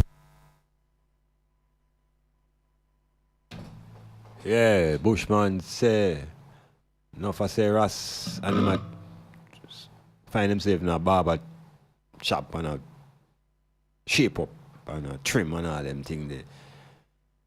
Yeah, what we find going on is that every time the black man put out a symbol in the political society, the same European invade and water it down and diminish the meaning. You see, in the 1960s, when the black people in America couldn't take it anymore at a certain level of oppression, they resorted to them culture as the solution and them salvation. And in that cultural search, they found symbols of identity that would make black people in America feel good about themselves. And one of the important symbols that we discovered was our hair. Yeah, that the hair is a political symbol. Yeah, you're here. Now, why it becomes important is that the hair really is an extension of your skin. Within the black man's physiological makeup, our hair is an extension of our skin. And the skin is the largest organ we have in our body. Yeah, it's the largest sense organ in the body. It's bigger than the brain. It's more ancient than the brain in terms of embryology when the egg and the sperm meet and everything going form into this individual child. The skin is more ancient than the brain. So out of the skin now comes hairs, and the hairs are also organs of sensation. Just like how the skin is an organ for feeling, so is the hair. And people have experienced fear, and your hair stand up on end. So there's an emotional connection between your hair and yourself. So when we begin to become in touch with our own being, we begin to realize that the hair has more than just cosmetic purposes. It is an organ of sensation. And if you look at it at a highly collective level, it's like a whole heap of antennas on a body. In other words, I'm saying if you skin a human being, you know, skin meaning you take off all of the skin and spread it out. It's like 12, maybe about 12 square feet. Or maybe 20, maybe about 12 to 15 square feet of skin with millions of hairs as aerials standing on it. So we are really like some radio station, you know. Yeah, man, we're highly electromagnetic beings with the ear as antennas, areas that can pick up sensation, the same way the ear on the insects and the animals. Help those beings to become conscious of their environment. It's the same power within the ear of our skin. But if you don't use it, you lose it. And if you don't know it, you can't use it. So we are gifted with a skin that is divine in its construction. It protects the internal environment from radiation from the sun. A skin that allows us to develop and create our own vitamin D. It's a skin that is connected to nature. It is connected to the rays of the sun. So when you see the hair that comes from that skin now, it is not normal. It's not ordinary. So cultures, ancient cultures, know the power of the skin and know the power of the hair. And so when the hair grows naturally, it's like a radio station developing its own aerials and antennas. And within African people now, because of the keratin in the hair and the electromagnetic properties the hair strands attract to each other, is magnetism pull the hairs together and they stay together. And if you don't pull them apart, they stay together. Now, it's staying together now causing the problem in the society, because now we're calling those things locks. Because the hair literally lock themselves with each other. This is a feature of African hair. The hair of the European don't have these properties in it. They have no keratin. It's not magnetic. So when it's wet, it's wavy, it just drop and hang like dog hair. The hair of the African has the potential to help him to communicate and to feel vibrations. Because there are times when we go into certain places, and we pick up certain vibes. Where do you think the vibes pick up through? It's through the skin. It's through hair. We feel vibrations. We can even feel the vibrations coming from other people. So we function at that level. So when the Rastaman now come forward and begin to observe the struggles of the Mau Mau warriors in Africa, fighting against the British colonial forces, them man they decided to make them areas grow. They were unwilling to travel the European part and take time to find comb to pull them areas apart. Because what the comb does is force the hairs apart from each other. We get conditioned where we put all iron, hot iron in our girls' hair because we want to press them here. And when you press them here, you're pressing out the attracting properties, You're trying to kill the magnetic properties in the hair. You want to kill your hair, so your hair dead by your head. And when you have the dead hair now, it can blow in the breeze. And then you start looking like the white girl. But the white girl and the white man is trying to use wax and all sorts of ingredients to make for them here get gummy and stay together because they understand what the power of the antennas and the locks are all about. The concept of the hair as a scientific organ is not what the Rastafarian brought to the picture. The Rastafarian interpretation came through the religious perspective and analyzing the history now of the man them who didn't comb them here. And you look at a man like Jesus, who is supposed to be the center of the religion, is a man who never combed him here. And because of the culture of Jesus being a Nazarite, that was the nature of the culture. So he was a Rasta man. If you call people who don't comb them here Rastas. John the Baptist, Laxman. So we can't even call them Rastafarians. We can call them Laxman. Samson was a Laxman. And all of these Laxman had psychological relations between themselves and their spiritual creator. And it's the same vibration the Rastaman bring to the ear, where the ear becomes your link and your covenant with the Almighty.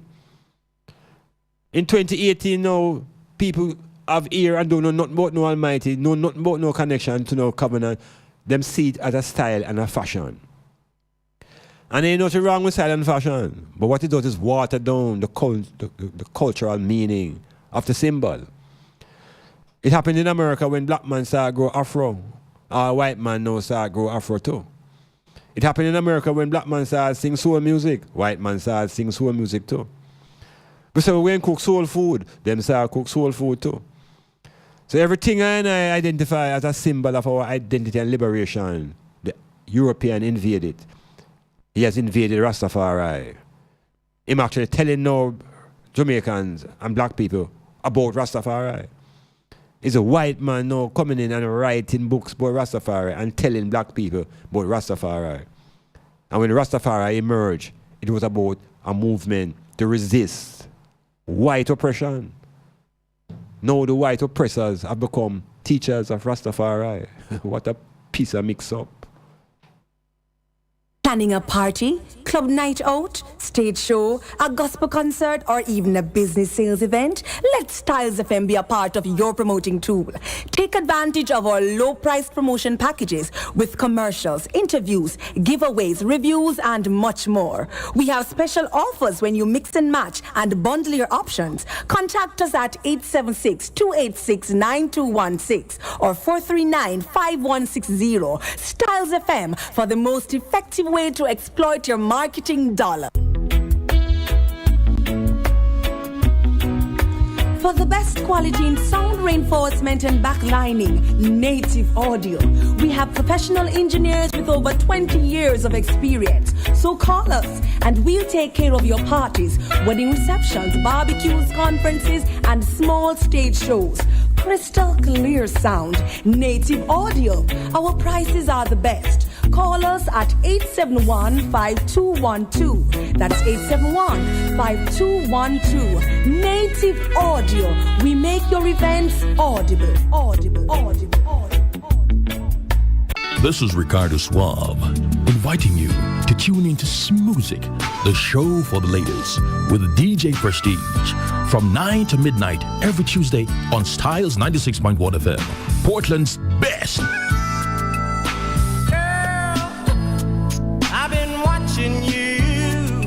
Remember Styles FM on social media.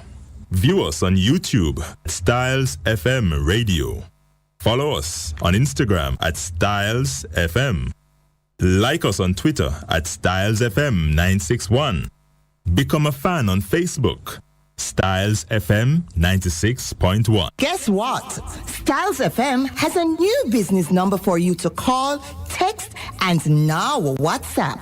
518-2399. To advertise your business and events, call, text, or WhatsApp us on 518-2399. 518-2399. Don't forget, 518-2399.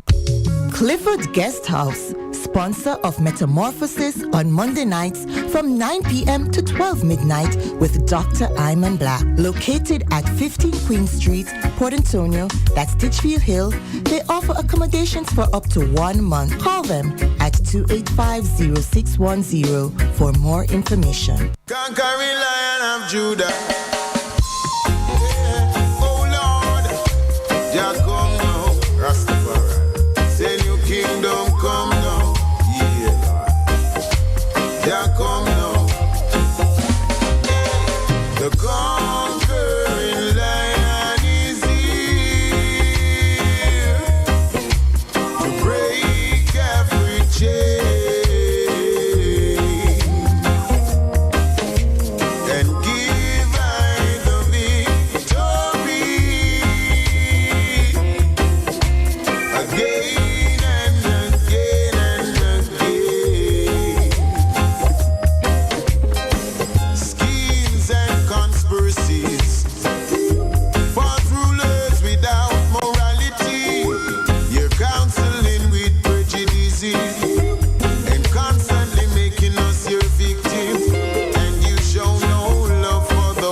coming with a new day.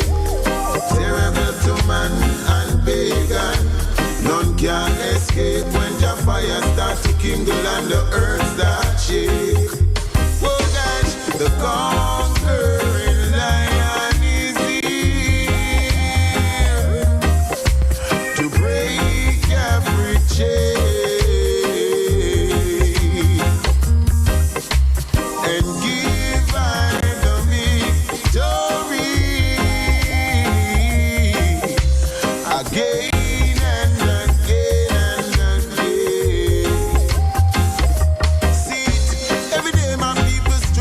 Survive in a world of poverty and genocide, and the basic needs for them to stay alive makes it so critical. See, good Father, come down and pour out your heart, have mercy on the weak in spirit and the poor in heart. Deliver them quick before them get caught in false rituals. Ooh-wee. Draw not your face from them in ignorance, soldier. With them you made a covenant, deliverance, soldier. Oh yes, your kingdom come down. Yeah, the sound of Bushman telling us some things. This is the month of July. This is the month when Rastafari celebrate the earth strong of His Imperial Majesty, Emperor Haile Selassie I. July 23rd. So the next program now, I will spend more time now dealing with the conquering lion and what impact that has had upon black people in this Western world. How is it we have gone into the book of Revelations and found a living man? That should not have happened. How is it we were able to find a living man and connect that living man to the book that them say is the end of times? And that we found that this man is an African. It caused a whole heap of problem now in the white world of thinking. I want to just relate a little bit to a note on the WhatsApp. Virgin D say he finds that his thinking ability becomes more powerful at nights. Well, I just want to add to that now that black people now, generally, based upon our physiological makeup, we were not made to be slaving during the days, Not at all. Because when we slave during the days, when night come, we're so tired, we just knock out. And we just seem to go to lie down to simply to get up again to meet the next morning, early morning slavery. Well, according to how the black man has been structured now physiologically, we have some hormones and some things in our body that function very well at night. And if you check black people generally now within the world of art, our artists and our musicians, our painters, it's early morning we function best, And our scientists work it out. Them say between 2 o'clock, 2 a.m. and 5 a.m. in the morning, the black brain is at its highest level of activity because a hormone named melatonin is released. And that hormone bathes the brain in that early morning and it gives us inspiration and vision, clairvoyance, all of those psychic capacities. The black man experiences that naturally, early morning. But you see the Roman plantation system, slave you out so much at the daytime that you can't be up during those hours to experience that creativity. Those who stay up as artists know exactly what they're talking about. Nearly all inspiration flow in that early morning period. And so that person has to be up and rested. He has to be rested and ready now to experience these visions and creative moods and gushes that flow through the early morning. But again, the plantation system have everybody asleep, the whole of us asleep at 2 o'clock in the morning. When I say the whole of we win, all of those on the 9 to 5 shift. All those on the treadmill and on the slave mill. 9 to 5. Even people who are listening to this program struggling perhaps to stay up now because the plantation demand that they be on spot in the morning. So our physiological makeup puts us in that dimension of being superior to the European. Because the European does not have that pineal gland that produces that melatonin. 5% of European people have the pineal gland. 95% of them have the gland, but it's calcified, meaning they don't work. So they are unable to create those vibrations that flow through the black brain in the early morning. And check your life and check yourself. Check how you feel more in yourself early morning, 2 o'clock, 3 o'clock, 4 o'clock when you're up. If you don't feel like write something or sing something or cut out something or make something, our creativity flows naturally because of a chemical that is released at night. So, because we lack the knowledge of ourselves and we lack we function as a scientific body, we don't realize the powers that we are really superior beings. The African is a superior being, to every other being on the planet. And if I say so, it don't make me racist. It make me a scientist speaking the truth about physiology and psychology. And we have evidence is clear in the world of sports, We don't have no doubt about that. But in the civil society, in education, and in the other fields, the European give us the impression that we are inferior. But our bodies make us superior at the level of the brain. Yeah, the brain. We have a gland that makes us superior to the Europeans who lack this gland. It's an endocrine gland. And when you go to the European universities, or generally, they don't teach you about the pineal gland. They tell you that there's a gland that they call the master gland, which is not the master gland. So, our nights are what we need. And perhaps we should really be working at night and resting at the day. Because daytime now, our skin is able to store the heat, store solar energy. But when night comes, we release it. So we can know ourselves that we're not inferior beings, born in sin and shaped by iniquity, and forever be servants to any son of Noah or any white philosophy and white culture. We are the superior beings. Just that plantation life tells us that the superior being now lives in the sky.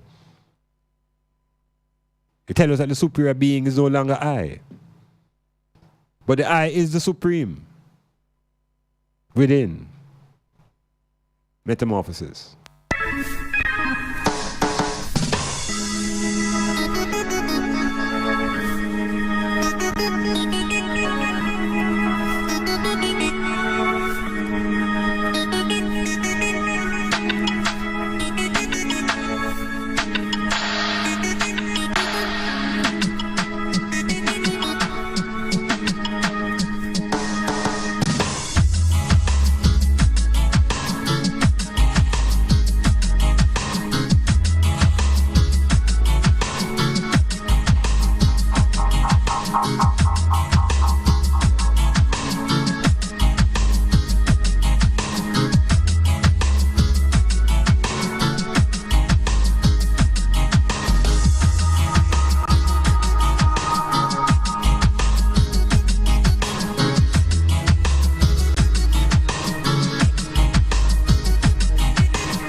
Yeah, so while the world is waiting on the Final Four, Mr. Trump is doing some very serious things next door.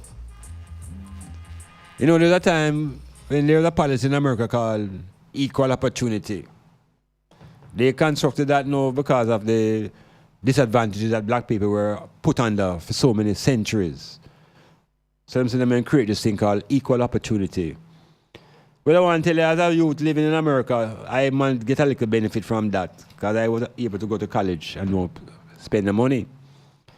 I was able to go to college and don't buy no books. All of those things were provided by the government because the government at the time claimed say them felt guilty of oppressing black people for so long.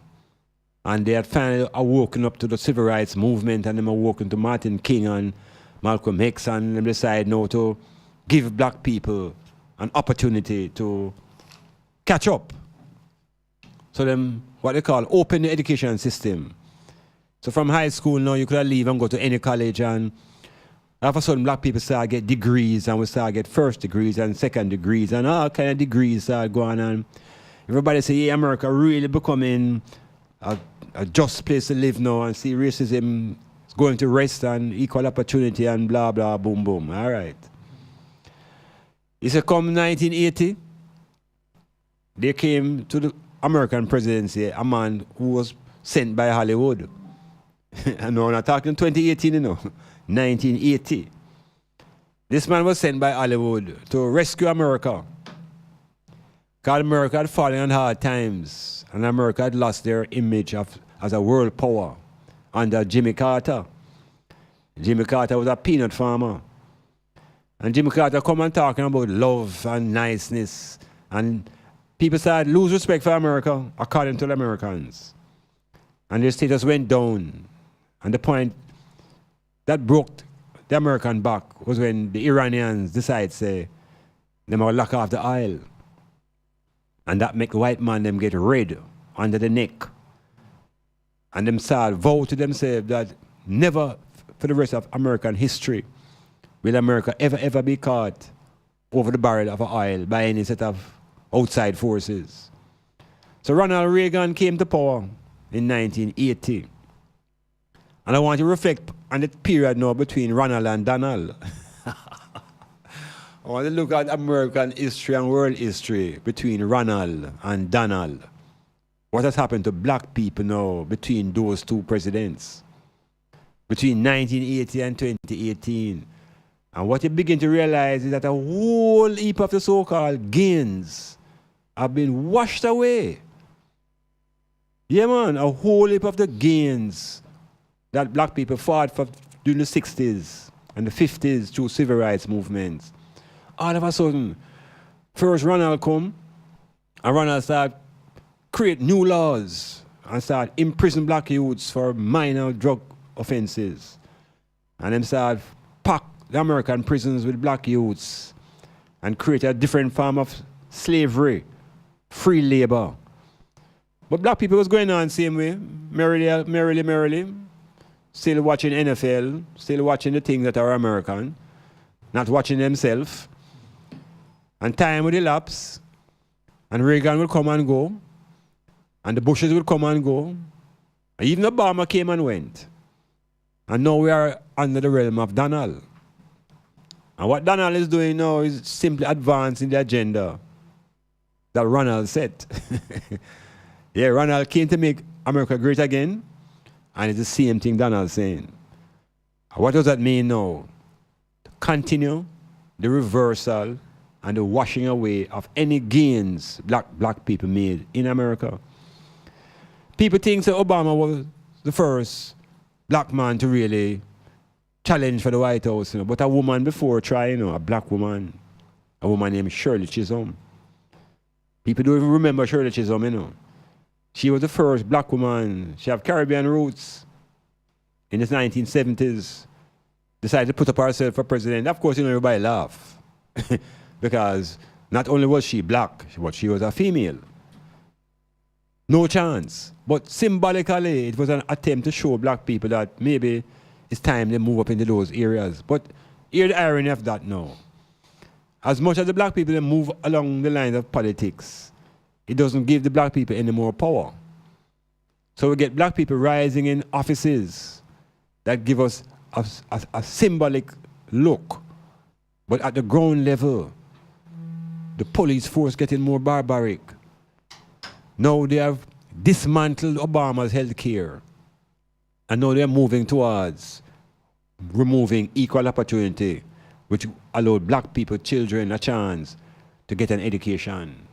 So I said to them now, America don't look like a place that is really trying to make anything easy now for black people, you know. And it's not just America doing it. The UK is doing the same thing. So both America and England have the same agenda. Make life uncomfortable for black people. And ultimately, make them find them yard. Now, where is the yard of black people? You see it now? So if you're very British in your mind, you know, you can't think of your home. And if you're very American, you can't think of your home.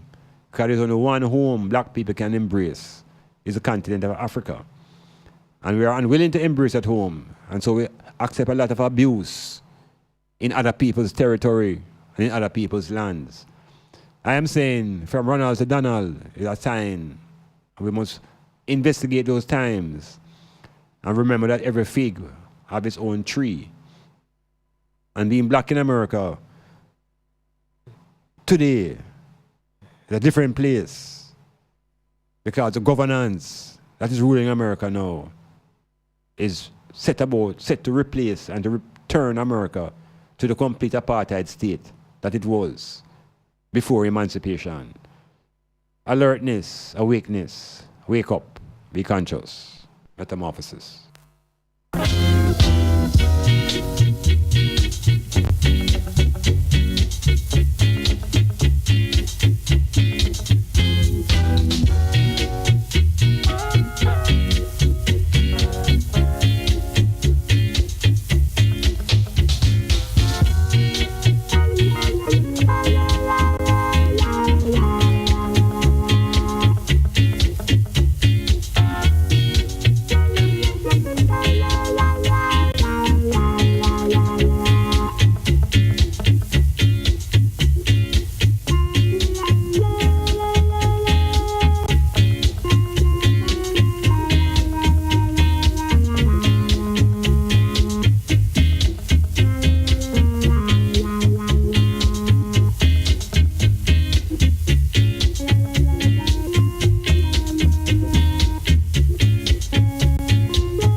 one step.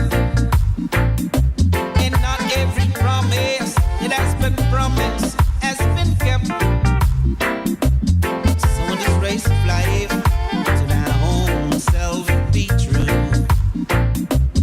This is something life demands from you. Life demands, life demands, life demands. Life demands, life demands, life demands. So I work hard to see my aims come true. And never was a day when I would ever say doubt, no doubt. No, never was a day when I would ever say these life virtues you surely gonna need.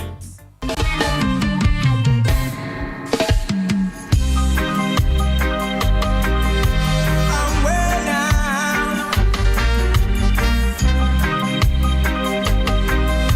Your blessing, God, I bring forth honey, goes down.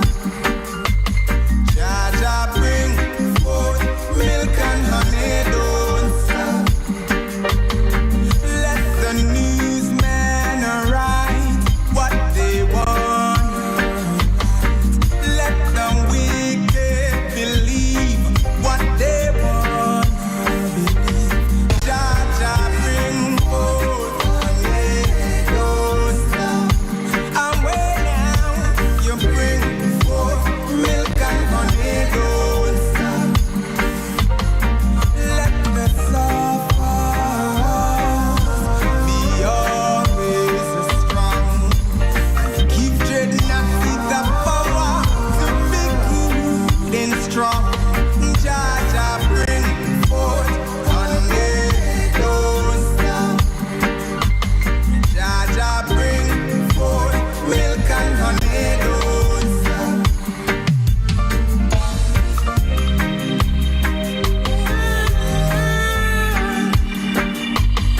Jah.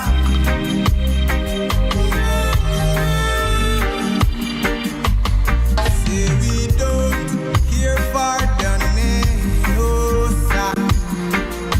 I say we don't care for the name, no sir. Jaja bring forth honey, don't stop. No, no, no, no. Bring forth milk and honey, don't stop. Let the newsmen write what they wanna write. Let the wicked Check out America believe what they from Ronald to Donald and get the picture and make your move. You know that Donald, the Trump administration is fiddling around with something called denaturalization. How do they find a way to denaturalize people, to remove their citizenship from them? So it's one thing to be living in a place, you know, and feeling as though you are a citizen and you're comfortable. But when the government of that place tries to find ways to reverse your citizenship, you better start thinking, and thinking deeply and clearly. Not just for yourself, but for your generations to come. What is called posterity. America is not the place that it used to be 50 years ago. America now is an isolated state. As the president of America withdraws America from basically all major organizations. The United Nations, the WTO on the horizon, the climate business, everything America is pulling away in the same way England is pulling away from the UK. So both societies crumbling at the same time, you know. London Bridge falling. The Roman Empire is crumbling. And so when people talk about the end of the world, it is the end of the Roman Empire that you are experiencing. And the Roman Empire extended itself through the United States and the UK alliance. The Roman Empire really is a trinity of London, Washington, and the Vatican. And Vatican will only fall when London and Washington goes through its own turmoil. So this is what people are observing and connecting it now with the end of the world. The end of the Roman world, the Chinaman world is just growing, and the Indian world is on the horizon. It is the African world that needs to be revisited, reimagined, reconstructed, because the European Roman Empire is in its last days. So, black people in America have to begin to shake off this identity of being American and realize that it's a national identity that doesn't carry a black man anywhere in America. Not only does the identity don't help, it don't matter what kind of degree or what kind of status you arrive at in America as a black man. You are always viewed as a Negro. You're always viewed as an inferior. So the Caucasian white man who lives in Appalachia and walk up and down barefooted with some tough heel back, enough for him brain, him feel superior to the black man with 10 PhDs and how much $1 million him earning per year. He has a feeling of superiority. And him feels him can call you John. Him don't call you no doctor that or Mr. Nothing. Him can call you John. So it's a mentality that I and I have to develop to regain our position in the globe.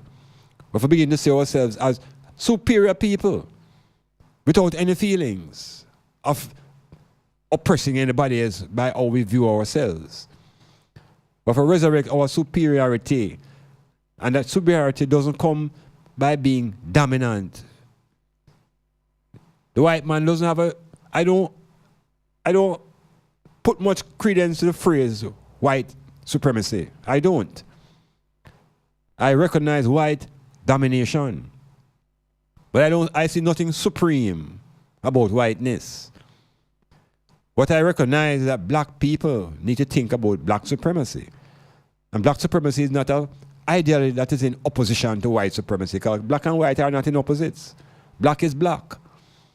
So black supremacy means a restoration of the female at the level of the divinity. That is black supremacy, where the female and the mother and the family become center in the life of the African. Is that we get disconnected from. We don't have any more family. We are even told to think that family is enemy, and that we must love enemies more than we love our own friends. It's a whole heap of mix-up psychology we're under. But ultimately, the world is going to force black people to think for themselves. And that's why Trump is necessary. As a waker, the awakener is a force that people are resisting, and in their resistance they unite. It's just the black people leave, you know. We are the only group leave to unite against the opposition as it presents itself. We say we're closer to home. There's a riot in Haiti. The Asian people now get up on here and say the government going to raise the price of gas. And the people them take to the streets in strong protest. When they raise the price of gas in Jamaica here, we just go to the pump and buy more gas for those who can afford it. And so we continue to wonder whether we really have a republic of a banana condition here. Is it a banana republic we're living in? The football demonstrates that, but does it reflect itself also in our way of governance? Are there any similarities between how Trump runs his administration and how Andrew Holness runs his administration here? Are there similarities? And what are the differences? Because we've seen arrogance, and we've seen lack of consultation at the ground level, and we've seen isms surfacing, whole heap of isms, and don't know, so ism are oppressive conditions. So we are examining and we explore, and we're taking our lessons from both far and near. What's happening in the United States of America is something that black people think would never happen, because America is the home of the brave. No, it's the home of the brave black people. home of the brave Muslims, home of brave people generally who are not Caucasian. It's a serious place to be. But guess what happened? If we look inside our own consciousness, we'll find a place that is in an all-black people. Because in all black man, there's Africa. You just become conscious of that within and begin to live it out. Metamorphosis.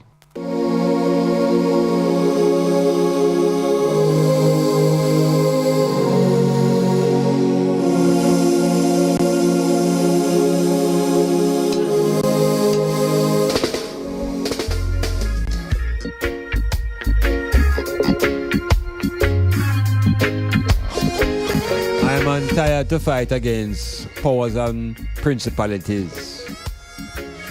It's about time we begin to take on the flesh. Yeah, them tell us we mustn't battle against flesh, but battle against powers and principalities. Right now, meaning that no more. You know how long we have battle principalities and powers and enslavement are intensified. It's about time now we begin to look at flesh and deal with the flesh that keeping an eye in oppression.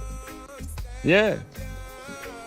This power, this principality thing and powers is a deception. Because that means that we don't challenge those who walking around in the flesh who keeping up the arms house. Yeah, like we said, afraid. There's fear, you know. Fear, where we take everything. Them even tell us that if we want to have vengeance, we must leave all vengeance to the Lord. And when the white man wants vengeance, then pursue it to the death. So it's war. It's war. It's war.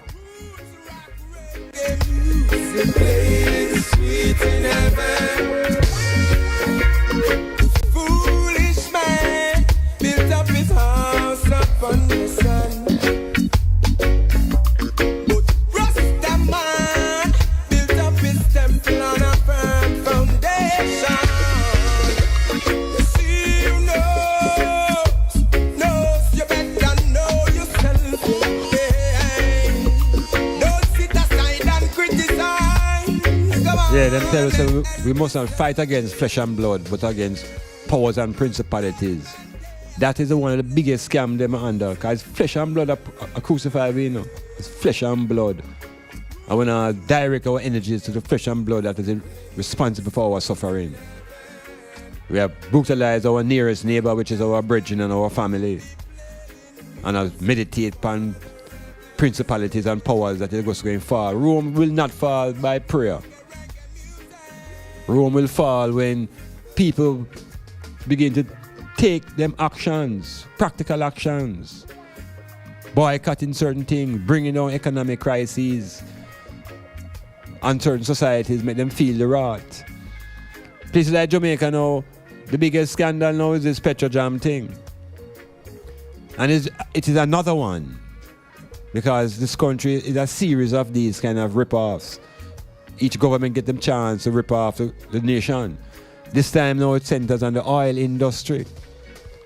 And because oil is essential for moving of any country, this one seems to hit a little bit deeper.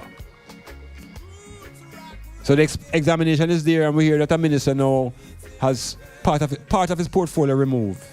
So in part guilty and in part innocent. This is part of the banana republic that I and I speaking of. Where accountability can be part-time, and you can be part guilty, and you can be part free. And those who are ministers can hold on to their posts, or lose one office and hold on to 3 more. So how can a society progress? And how can black people talk about liberation when these are the isms that we have to deal with? Where is the solution? It doesn't rest in the politician, and it doesn't rest in the preacher. Both of them are crooks. Both of them are crooked. Where does the solution rest? Yeah, think within. Metamorphosis.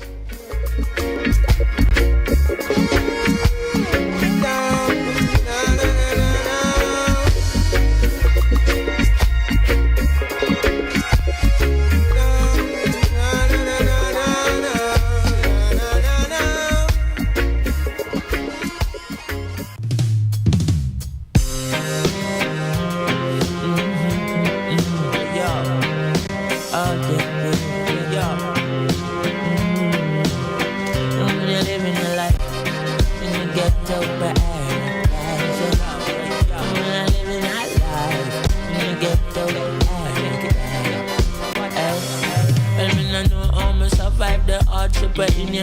Life never sweet like a chocolate vanilla. Train line me born, me na born in a villa. Little monkey, watch how you a talk to gorilla car. She government buy arms, get the killer. Two party a flex like a party, them in accepting presents from foreign government. We still a fool them and a school them and cocky them in. Good God of Moses and Bradley the killer. Poor people fed up and we can't simmer. Can hardly survive as a blasted singer, much less a baller who is a brought to the winner. Have a right foot like a David Villa. Him mother still a selling in a market. The jam rock is a precious stone. Still is far from a diamond. Take it from Iman. Even though Jamaica nice, we gotta live to save your life. After the sunset comes the darkness of the night. Yeah. Better open up your eyes. You got to read between the lines. Living in the ghetto paradise. Jamaica spiritually irie, pretty and nice. Still I get a paradise, I mean I apologize. It's slippery and it's slidey, the government a lie. Them trickery and them buy with the chicken and the fries. When a little lie you time, you giggle and you smile. But even if you try, you couldn't live somehow with life. The river and a bunny lick up in them a cry. The chubby buckle, them a pile up upon the riverside. And then you talk out Jamaica sweet. What's sweet till we rotten your teeth. And in the seats sitting nice and easy. Shut a beat, get a youth can't sleep. And then you talk out Jamaica nice. You say you're living in a paradise. But what they whistle like a Christmas breeze. Yeah, you better take my foolish advice. Even though Jamaica nice. No, Jamaica, according to the artist, Jamaica nice. There are a lot of nice things about Jamaica. As a matter of fact, Jamaica is so nice that people who don't live here, particularly white people, are fascinated and amazed with the power of the culture of the people here. There are a lot of constructive and positive people in Jamaica. Far outnumber those who are part of what we call our problems. But you see, when you leave Jamaica, like them say, when the cow loses a tail, there's an appreciation for the tail. When you have to leave Jamaica, in my point of view, to have the greatest appreciation of this island. Yeah, you have to leave to look at this place from a distance and to observe where you are at a distance from Jamaica. The people who have never left Jamaica yet and think that there is no way to make what you call a living in Jamaica. I'm an overstand them position because the nature of the governance is depressive. The nature of the governance here doesn't work towards opening up opportunities for ones, because as the people find a way, the government lock it down. I say that for the last 20, 30 years. Every time the people find a way to develop their own economics, the government find ways to lock it down. So the philosophy here is that you must leave the country. You must leave the country because life hard here. And when the people leave the country and realize that they're gone into things that are harder, though they are earning some money, there's no quality of life where them live. So people realize that Jamaica offers a certain quality of life. That quality comes from knowing that when night comes, most industries shut down. So the people have a time for themselves. The fact that there is climate, the fact that we don't have attitudes that are comparable to cold weather. So Jamaica is still top of the line. And as much as the media promotes the violence here, those who are visitors are keep coming and keep coming. So why is it now we can't clean up the house for Jamaicans to be comfortable at home?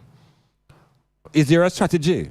Is there a politics to ensure that Jamaicans hate Jamaica and try and leave? I have all these questions because I don't think the leadership of this country encourage Jamaicans to stay here.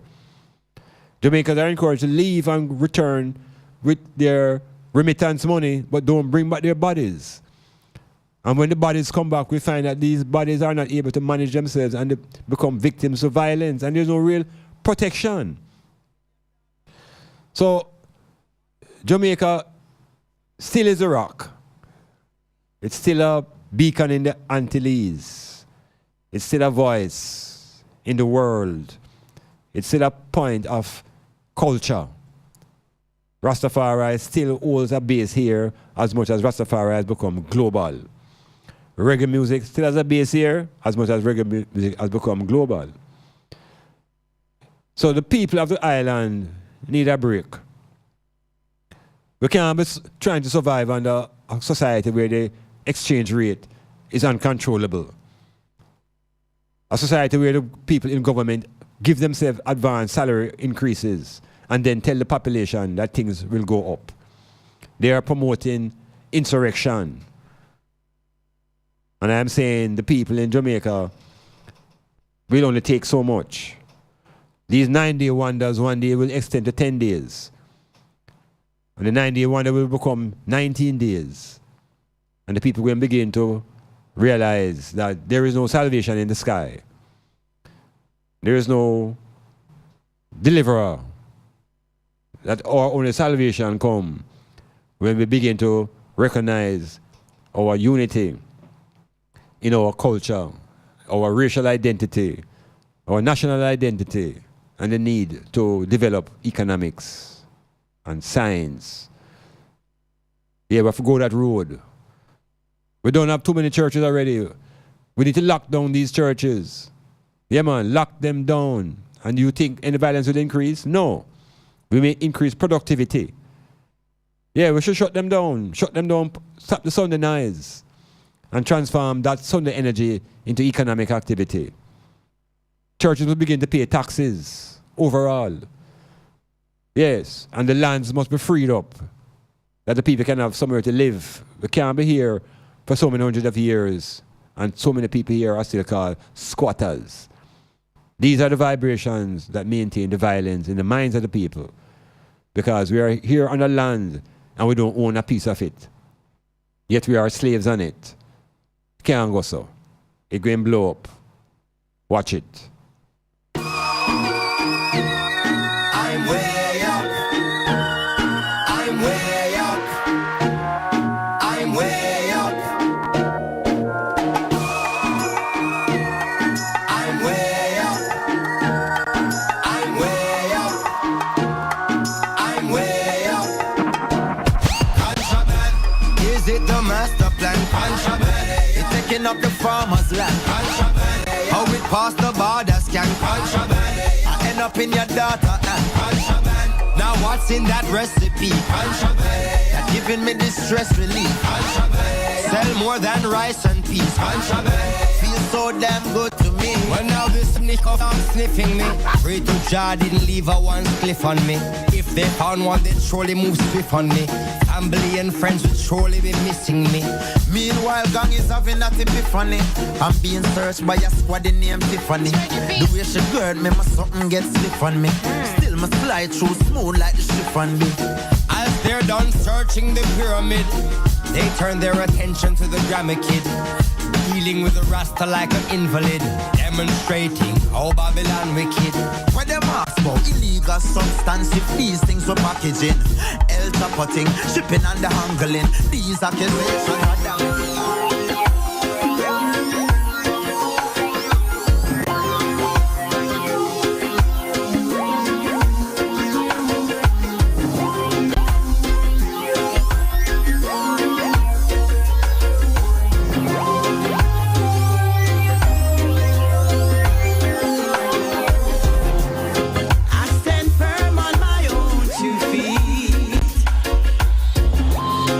And I won't ever have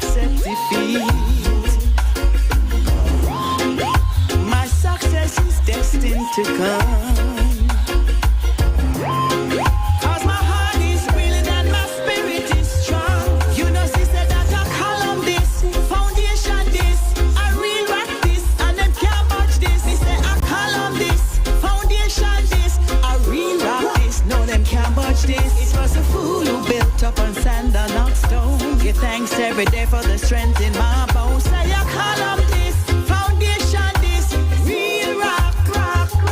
I am wiser because I've been foolish, but I still made it through it. Now I'm better, firm and more rooted. He who thinks better, I go do it. Trusting on the works of the Father and just work with the harder you will. Reap the fruits of what you do. Make you stay true to the other stage. Yeah, Jojo, we hear you. Anthony B said they don't want to walk a mile, so they keep sailing and sinking ships.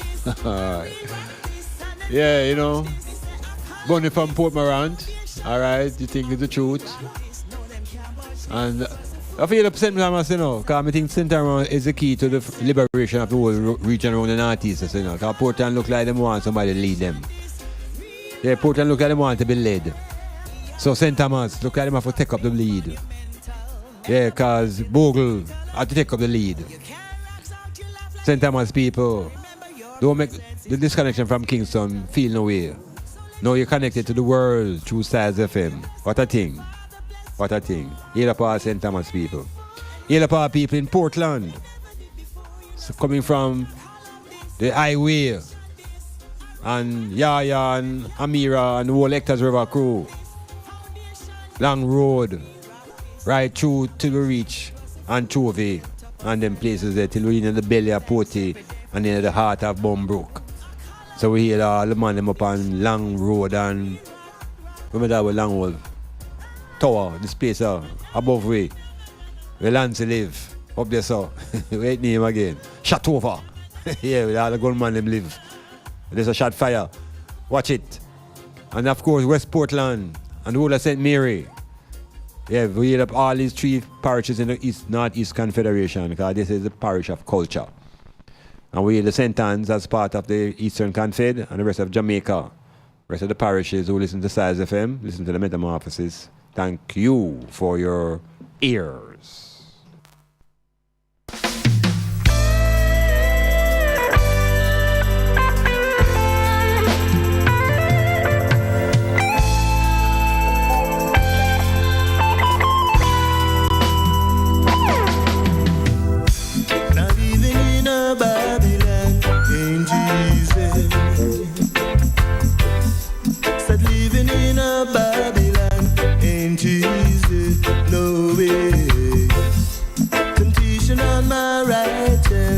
Evil on my left, I'll stand up and fly. Oh yeah now, Sadama Sagana, in a positive way. Sadama Sagana, in a positive way. I've got to pray to Jah to have some mercy. Me safe and guide me to travel on my way. Temptation is so strong, but I must fight it. I'll stand up and fight. Fight for my oh yeah now, Sadama Sagana, let God be praised in a positive way. Sadama Sagana.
some mercy.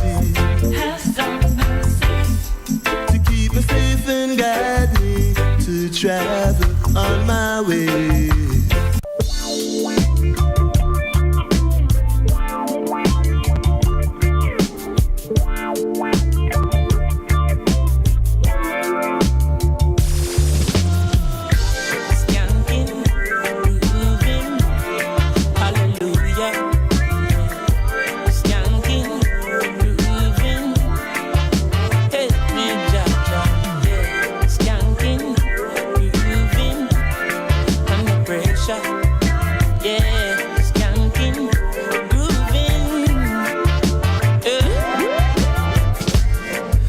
The pressures of your life and it tough. No stay down, mama, time pick it up. No bother with the down, full style, strictly up, full vibes. I pick it up when the bills, them, the rent and the mortgage due. Yeah, yeah. When me chalice, when your best friends are gone and it's only you. Yeah. Like a past split, turn up the music. Skanking sweet. Everybody wanna feel like free. Forget your troubles and the feel a reggae music sweet, yeah, yeah. Skanking sweet. Everybody wanna feel like free. Forget your troubles and the rock with me. You know feel a reggae music sweet, yeah, yeah. Skanking sweet. For every pain there's a melody, yeah. For every trouble there's a harmony that brings everything together. So make we sing together. And who said life no order? And every man got this struggle. I beg you to help me, Lord, and let me overcome my struggles. Skanking sweet, yeah. Everybody wanna feel like free. Forget your troubles and the rock with me.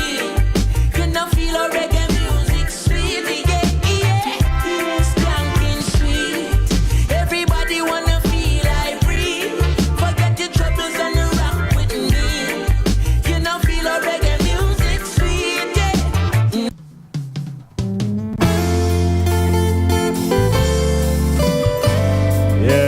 MetaMorphOsis going out, giving thanks for another occasion to sit in at Styles FM and to express and share ideas, and hope that the ones them will entertain some of these thoughts and give them a little ear, meaning think through it, not asking anybody to agree and not deciding and trying to define who must disagree. It's all about thinking freely.